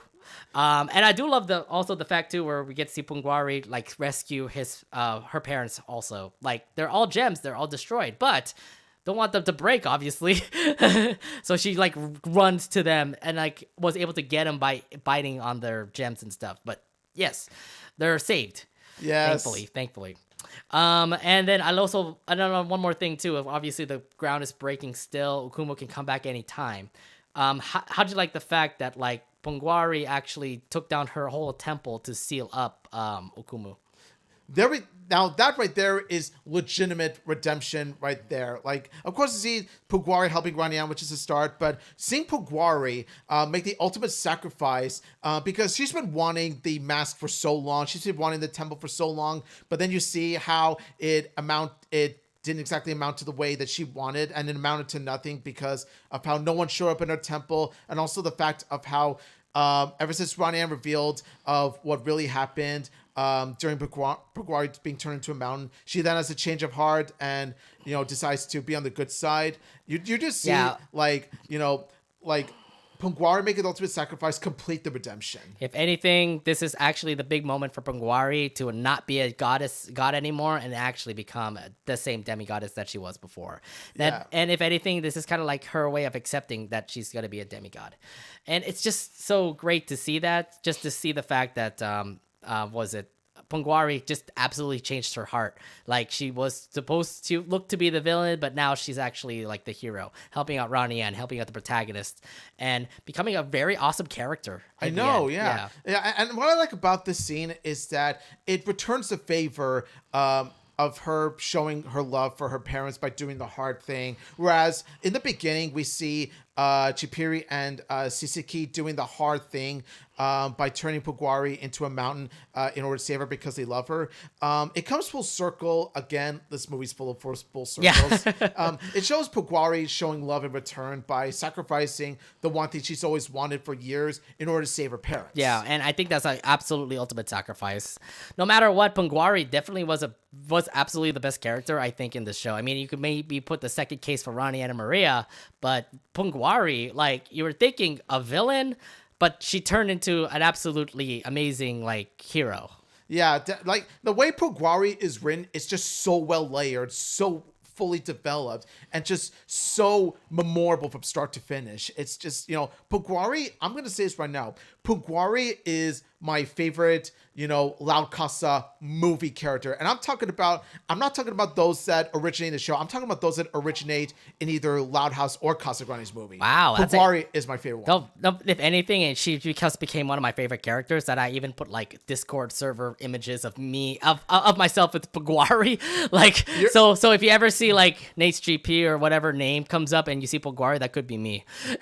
You're not the only one, my dude, because we see like two others in our server. Like, we see a couple hours. They have their. I have a feeling like they absolutely are fans of Pungwari now. Yeah. So after the whole world got saved, you get to see this one moment where you get to see Ronnie Anne and Maria hugging it out. You get to see Pungwari talking to Chipiri and Shisiki again. And they pretty much like accepted the fact that like both. I do love this moment here, by the way, where you get to see Ronnie Anne and Maria apologize to each other, and they said like, I should have done a better parent. I should have listened to you more. I should have listened to you more, etc. And the same thing with Pungwari, where she actually accepts the fact that I'm better to be a demigoddess. I'm sorry that this happened and all. I think that's probably my favorite scene in the entire movie, just based on the fact of how it shows two sets of mother-daughter duos, and not only that, but it shows the parallel between the two, in which Ronnie Anne and Pugwari talk to their respective moms, and they each of the sets of moms and daughters express how sorry they are that they made mistakes, and that like they should try listening to each other from now on. And especially see how Maria Sisiki acknowledged that at the end of the day, like, they are 12 and 12,000 years old. They are growing women. And so they want Ronnie Anne and Pugwari to test their wings. But they are going to be grounded until they're 30 or 30,000. But that is something that moms do. So I don't think they're going to really ground them or anything like that. If anything, this is definitely a touching moment. Seeing the fact Maria and Ronnie Anne bond has been so much closer. Same with Pungwari and her parents as well. If anything, this just was absolutely the lesson to bring up, and the lesson was absolutely foretold here from this one pinnacle moment that happened in the Casagrandes movie. You know what? This is actually the perfect movie to watch on Mother's Day. I think so. Yeah, it would be great. Oh, great! What Now I have to go back to my mom's place so I can do actually you share think this about movie. it? What do you think about it? Well, This my mom hasn't seen the Casagrandes movie, so I'm gonna actually show her that eventually. Mother's Day would be the case in that case. Yeah.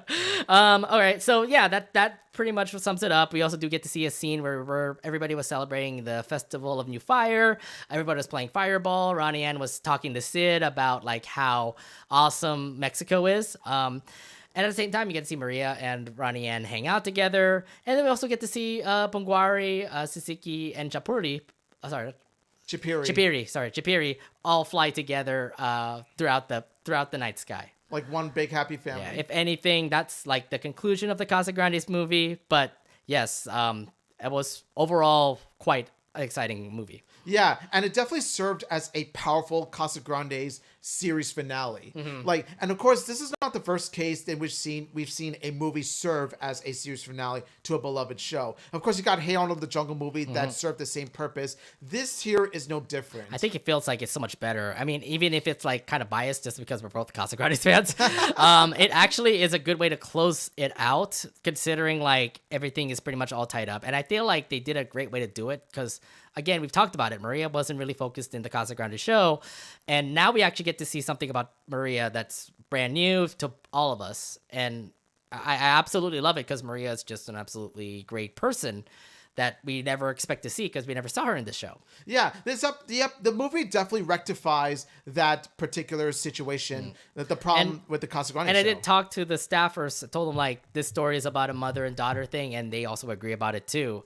If anything, the script was made by Miguel, and Miguel did an amazing job with it. Yeah, making these scenes of like us taking care of our mothers as well. I mean, I even told Miguel like I have my issues with my mom, and watching this movie makes me feel, you know, who hasn't had issues with their mom at some point? You know? Yeah, I know. Everyone has had issues with their mother at some point. But at the end of the day, what's most important is that you come to understand and love each other at the end of the day. Right, exactly. So I do praise Miguel for making a script like this because it just was amazing. And, you know, Darren being the head historian and all, trying to follow up with the story actually did work out with a great movie in the end. It definitely makes all the more sense when you think about this, how Miguel has a 10-year-old daughter of his own. And he expressed in the interview about how like she doesn't want he doesn't want her to grow too much or anything like that. Like he still wants her to be his little girl. And so that idea definitely helped inspire Maria's character in the movie. Right. I do have to say this though. I mean, the credits obviously were kind of pretty cool. The fact that we get to see like some concept background art and also see the staff of who's like working on the movie. Apparently Rip Carlos is a thing. I still am kind of confused about that moment. What kind of gym has he been going to? I also do like the fact we get to see Arturo a little bit because apparently I love the fact that like where what was it Bobby showed Flatoro to Arturo and he was like hella confused about what was going on. No, what happened was that Flatoro actually contributed to the family more than the actual Arturo did.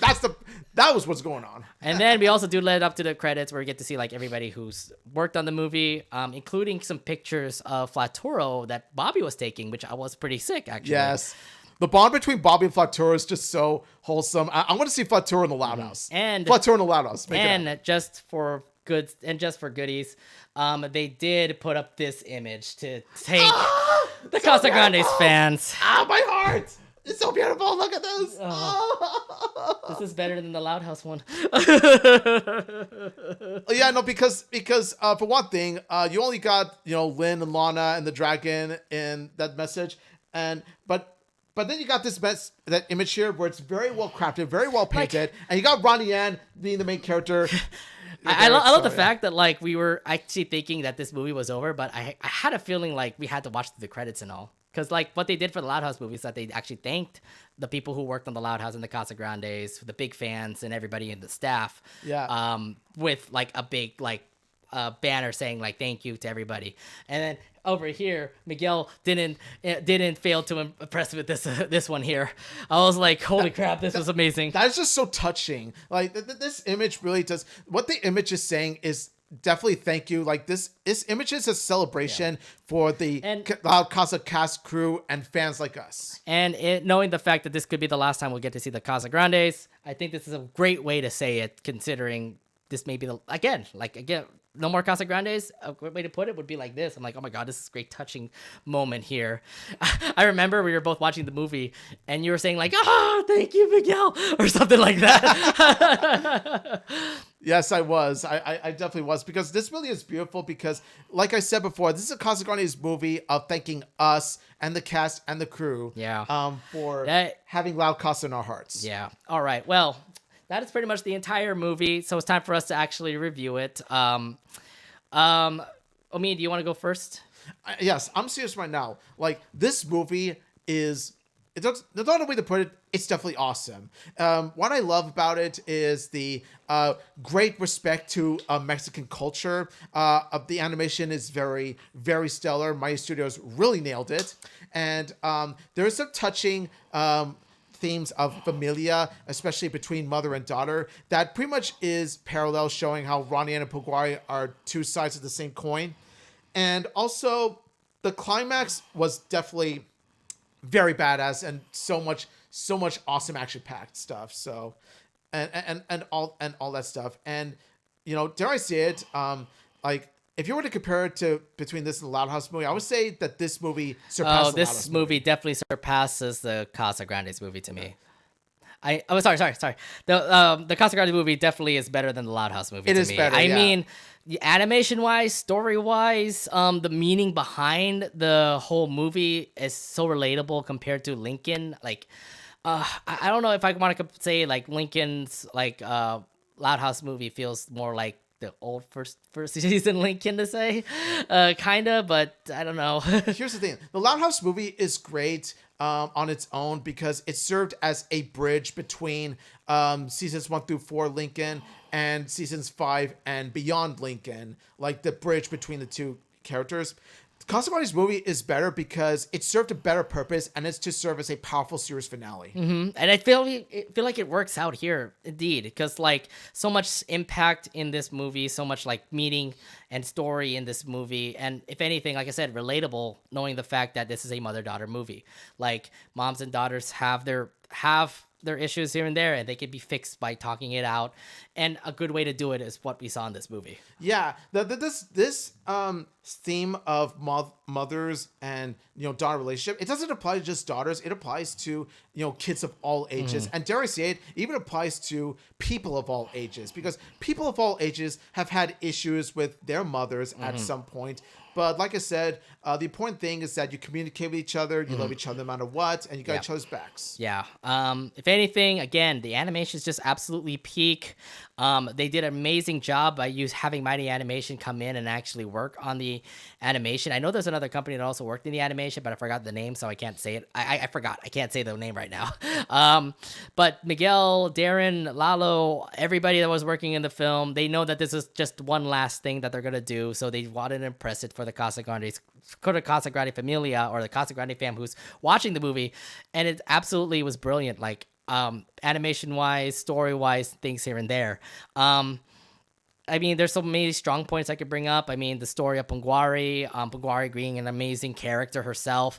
The fact about Chipiri and Puguari's parents, they're also amazing too. And the whole twist that happened in the movie too, with like, oh, this is not their main, Puguari's not the main villain. Oh, there's more to the story. Like, oh, they're not dead, they're still alive. Like, the parents are still alive and all. I can't really say much. One thing I also do want to bring up too is, like, it felt too fast. That was the one flaw that I was gonna say about the movie. It felt too fast. I will say, like, as much as I love the movie, yeah, the one issue that I have was that I felt like, you know, there were some Casagrandes family members that could have been used more. Yeah, I mean, Bobby was holding Flatura. That was it. Carlota didn't really do much. She was only just being along with the family. The more important people were Rosa, Mama Lupe, Maria, and a couple of others. But yeah, I mean, I would love to see more Carl and CJ actually. Well, they did play a fireball game, but it was like in the last minute of the movie. I would love to see like more Frida, Carl, and CJ actually playing fireball. All they're doing is just hitting a ball with a stick.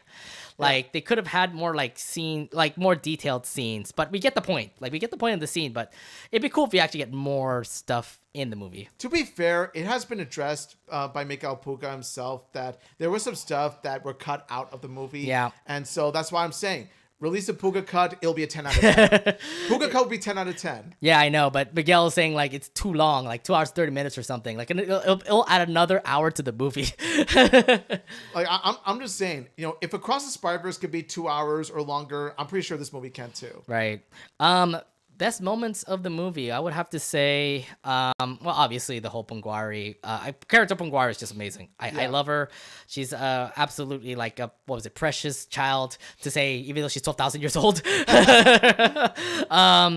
Ronnie Anne, she definitely leads this whole entire movie. She's absolutely amazing for this movie. A great lead character to say. Maria was the character that we never expected her to actually have these things here and there, but it is what she is as a mother, and thankfully we're able to actually answer those questions of how Maria is, because we never, like I said, we never expect this in the Casagrandes show. Everybody did really amazing. Yes, there are some characters that didn't really show much, like Bobby, for example. I mean, if they did more with Bobby, I'll be impressed with that. Arturo only showed up like once. Sergio only showed up like a little bit here and there, but I understand the cuts. Nonetheless, I mean, if it was a full length movie, maybe we could get it a higher score. But no matter what, I mean, the point was given out there. It was just awesome. Again, some funny moments that I'm just like, again, confused. Again, Carlos being ripped. I was like, what? Yeah, it's like, when did Carlos get so ripped? It was never established in the show that Carlos was buff. No, not at all. What other things? Carlota being awesome. That was another thing to say too. Especially with the setup. I wish we actually can see more of Japunda, because it's like, it was only like the city, only like a little bit of the city, and then just the front of like the waterfront. And then we get to see the museum of Japunda, but there wasn't much else after that. So I wish we get to see more of that. But but hey, only way we can see more of that is to make a Casagrandes movie too. I don't know, Miguel. Are you working on that right now? Oh, you know what? Better yet, why don't you have a why don't you have a Loud Casa Cinematic Universe in which you got a Loud House movie, you got Casagrandes movie. I actually want there to be a Loud House Casagrandes crossover movie. Oh God! Make it work. Oh my God! It can happen. I mean, split into 2 parts. Talking about the Loud House crew. Loud House crew is gonna make the Loud House Casagrandes movie. Loud Casa movie. Loud Casa Infinity War. Loud Casa Endgame. Let's go. If anything, they did prove the fact that there could be a multiverse, considering that Pungwari can actually go to SpongeBob's world or can go to Rocco's world. I was so confused. About that too, but I feel like it's a Nickelodeon Corporation takeover from there. If they do make it, if they make it happen, I give anything to see Carlos come across Rocco. Oh God! And then it can actually have the same voice and stuff. I was like, hey, hey, bub, you sound like me. No, you Wallaby, you sound like me. Pointing finger, right? Yeah. Any other big moments you want to talk about from the movie, or? Yes, I do want to point out some of my favorite scenes are, like I said before, the scene with Ronnie Anne and Pungwari talking to their respective mothers.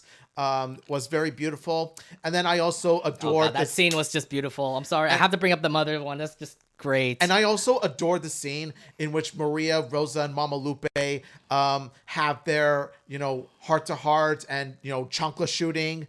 And pretty much you see how Ronnie Anne's rebellious behavior stems from generation to generation, and then of course every scene with Pungwari herself is just so memorable. Yeah, I mean, it just makes me love the character a lot, just because Pungwari just continues to not fail to impress. And especially how it touches upon Ronnie Anne and Maria's mother-daughter relationship, which again should have been done in the show much more, but I'm so glad that the movie helped rectify it. Mm-hmm. Well, nonetheless, I mean, so many amazing moments here and there, but it's time for us to actually rate the movie. Omid, how would you rate the Casagrandes movie? I'm gonna rate this. I'm gonna rate this a I'll say 9 out of 10. Okay. 9 out of 10 because despite its pacing issues here and there, like this movie is such a, gorgeous fest to watch. And not only is it a gorgeous fest to watch, but throughout its twists and turns of the movie unravels itself and it makes the movie like much more complex than how we thought it was going to be. Oh, if anything, I just feel like, again, there are some flaws. Some characters may have need more like light. I mean, I understand it was just on an hour and 30-minute movie, but I would love to see more of Bobby, Sergio, any of the other Casagrandes to have more light. Sid, for example, needs more light. Not even Nikki, Samir, Casey, and Laird. They only showed up like for 1 second. At least Sid had some dialogue. At least Sid has some. There were some Sidani moments there. Yeah. If anything, Sidani was like the main focus. But yes, I mean, it would be cool if you actually get to see like Ronnie Anne hang out with like Sid. Nikki, Samir, Casey, and Laird again. Yeah. We haven't seen them in so long. Maybe some other secondary characters could also bring up too. Maybe you can get to see Maybell, Miranda, Maybell, any of those. Like I said, be prepared for a sequel, question mark? I don't know. Casa Crew, can you tell us more if they're going to be more? Yeah. But I also have to give it a 9 out of 10. No matter, even if I say these flaws here and there, nonetheless, it's still a great movie to watch. I watched this. I watched this a whole lot more, even though I'm like, watched it like over 11 times already. It's such a great movie. So you've watched it as often as I've watched the Super Mario Bros. Movie. Yeah, it's as good. I think better than the Mario Brothers movie. Even though you may think that's the case, you no longer get to rip on me for watching that movie that much times when you watch this movie. Well, here's the thing. What's the better movie? Ooh. I mean, they're not comparable. What? Number one, they're not comparable. Number two, they both have their own reasons for why they stand out. Oh my gosh. I still say the Casagrandes movie a little bit better than the Mario Brothers movie. Keyword being a little bit. Come on. No. Come on. I mean, I can't make comparisons. I mean, we already made our comparisons that the Casagrandes movie is better than the Loud House movie. Yes. Yeah, I think that's the only fair comparison you can make. The only appropriate comparison. I can't really say much when it comes to the other Nickelodeon movies, like Rise of the Teenage Mutant Ninja Turtles movie or the Hey Arnold Jungle movie. It's much better than the SpongeBob sequels for sure. Oh God, much better than SpongeBob sequels. SpongeBob 2, SpongeBob 3 movie. Oh, Sponge Out of Water. Sponge Out of Water. There's a Sandy movie coming out in summer. Oh God, no. Why? Why y'all gotta remind me of that, man? Just man. Why? Either way, if you guys want to put down your ratings in the comments, go ahead and do so. We already put our ratings down, but one last thing we want to say is that thanks you again, Casagrandes crew, for making this amazing movie. I know this could be the last time we get to see the Casagrandes movie, but you guys did it in an amazing way to at least tell us that the Casagrandes are a great familia to hang out with, to, be, to be relative to and everything. And we've watched the Casagrandes ever since they came from the Loud House in 2017, 2018, and they just continue to like enlighten our hearts. We love every one of the Casagrandes, and if this is going to be the last time we're going to see them, I think you did it in an amazing way. So thank you, Miguel. Thank you, Darren, for first off the interview, but at the same time, also making this amazing movie. Thank you, Lalo Alcaraz.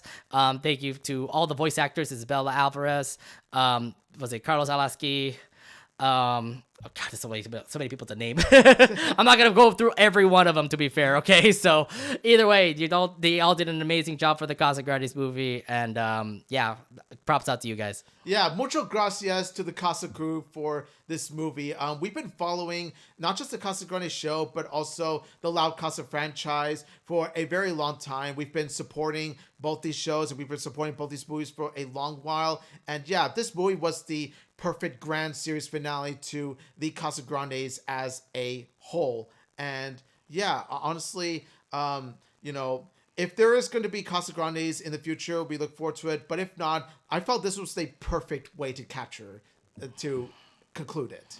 Yeah, and I think that's pretty much it for our big, long... I told you, this is going to be the huge Casagrandes movie review, and it is huge. Oh, yeah. We were not exaggerating when we said it's a huge movie review. Yeah.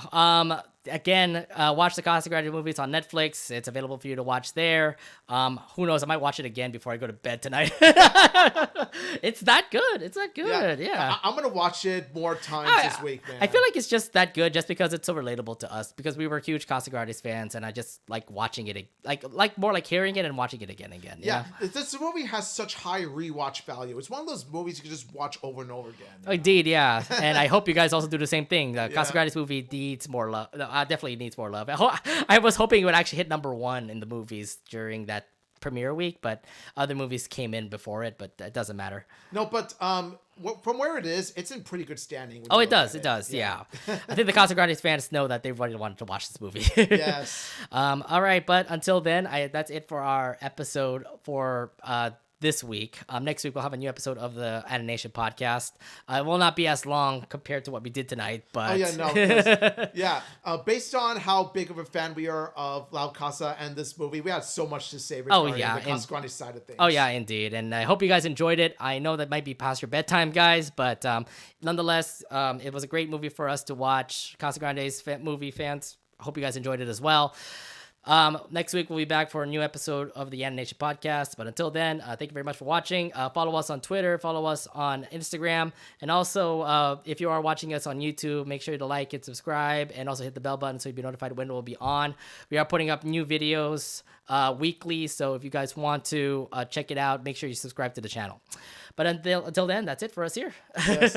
Mucho gracias, Casa Crew, and I gotta say, adios, mi amigos. Yeah, thank you very much again for watching. We'll see you guys in the next one. Bye-bye. Adios. Bye, y'all. All right. This was great. This is great. Bye, Casagrandes. Great movie. I know, great movie. Yeah.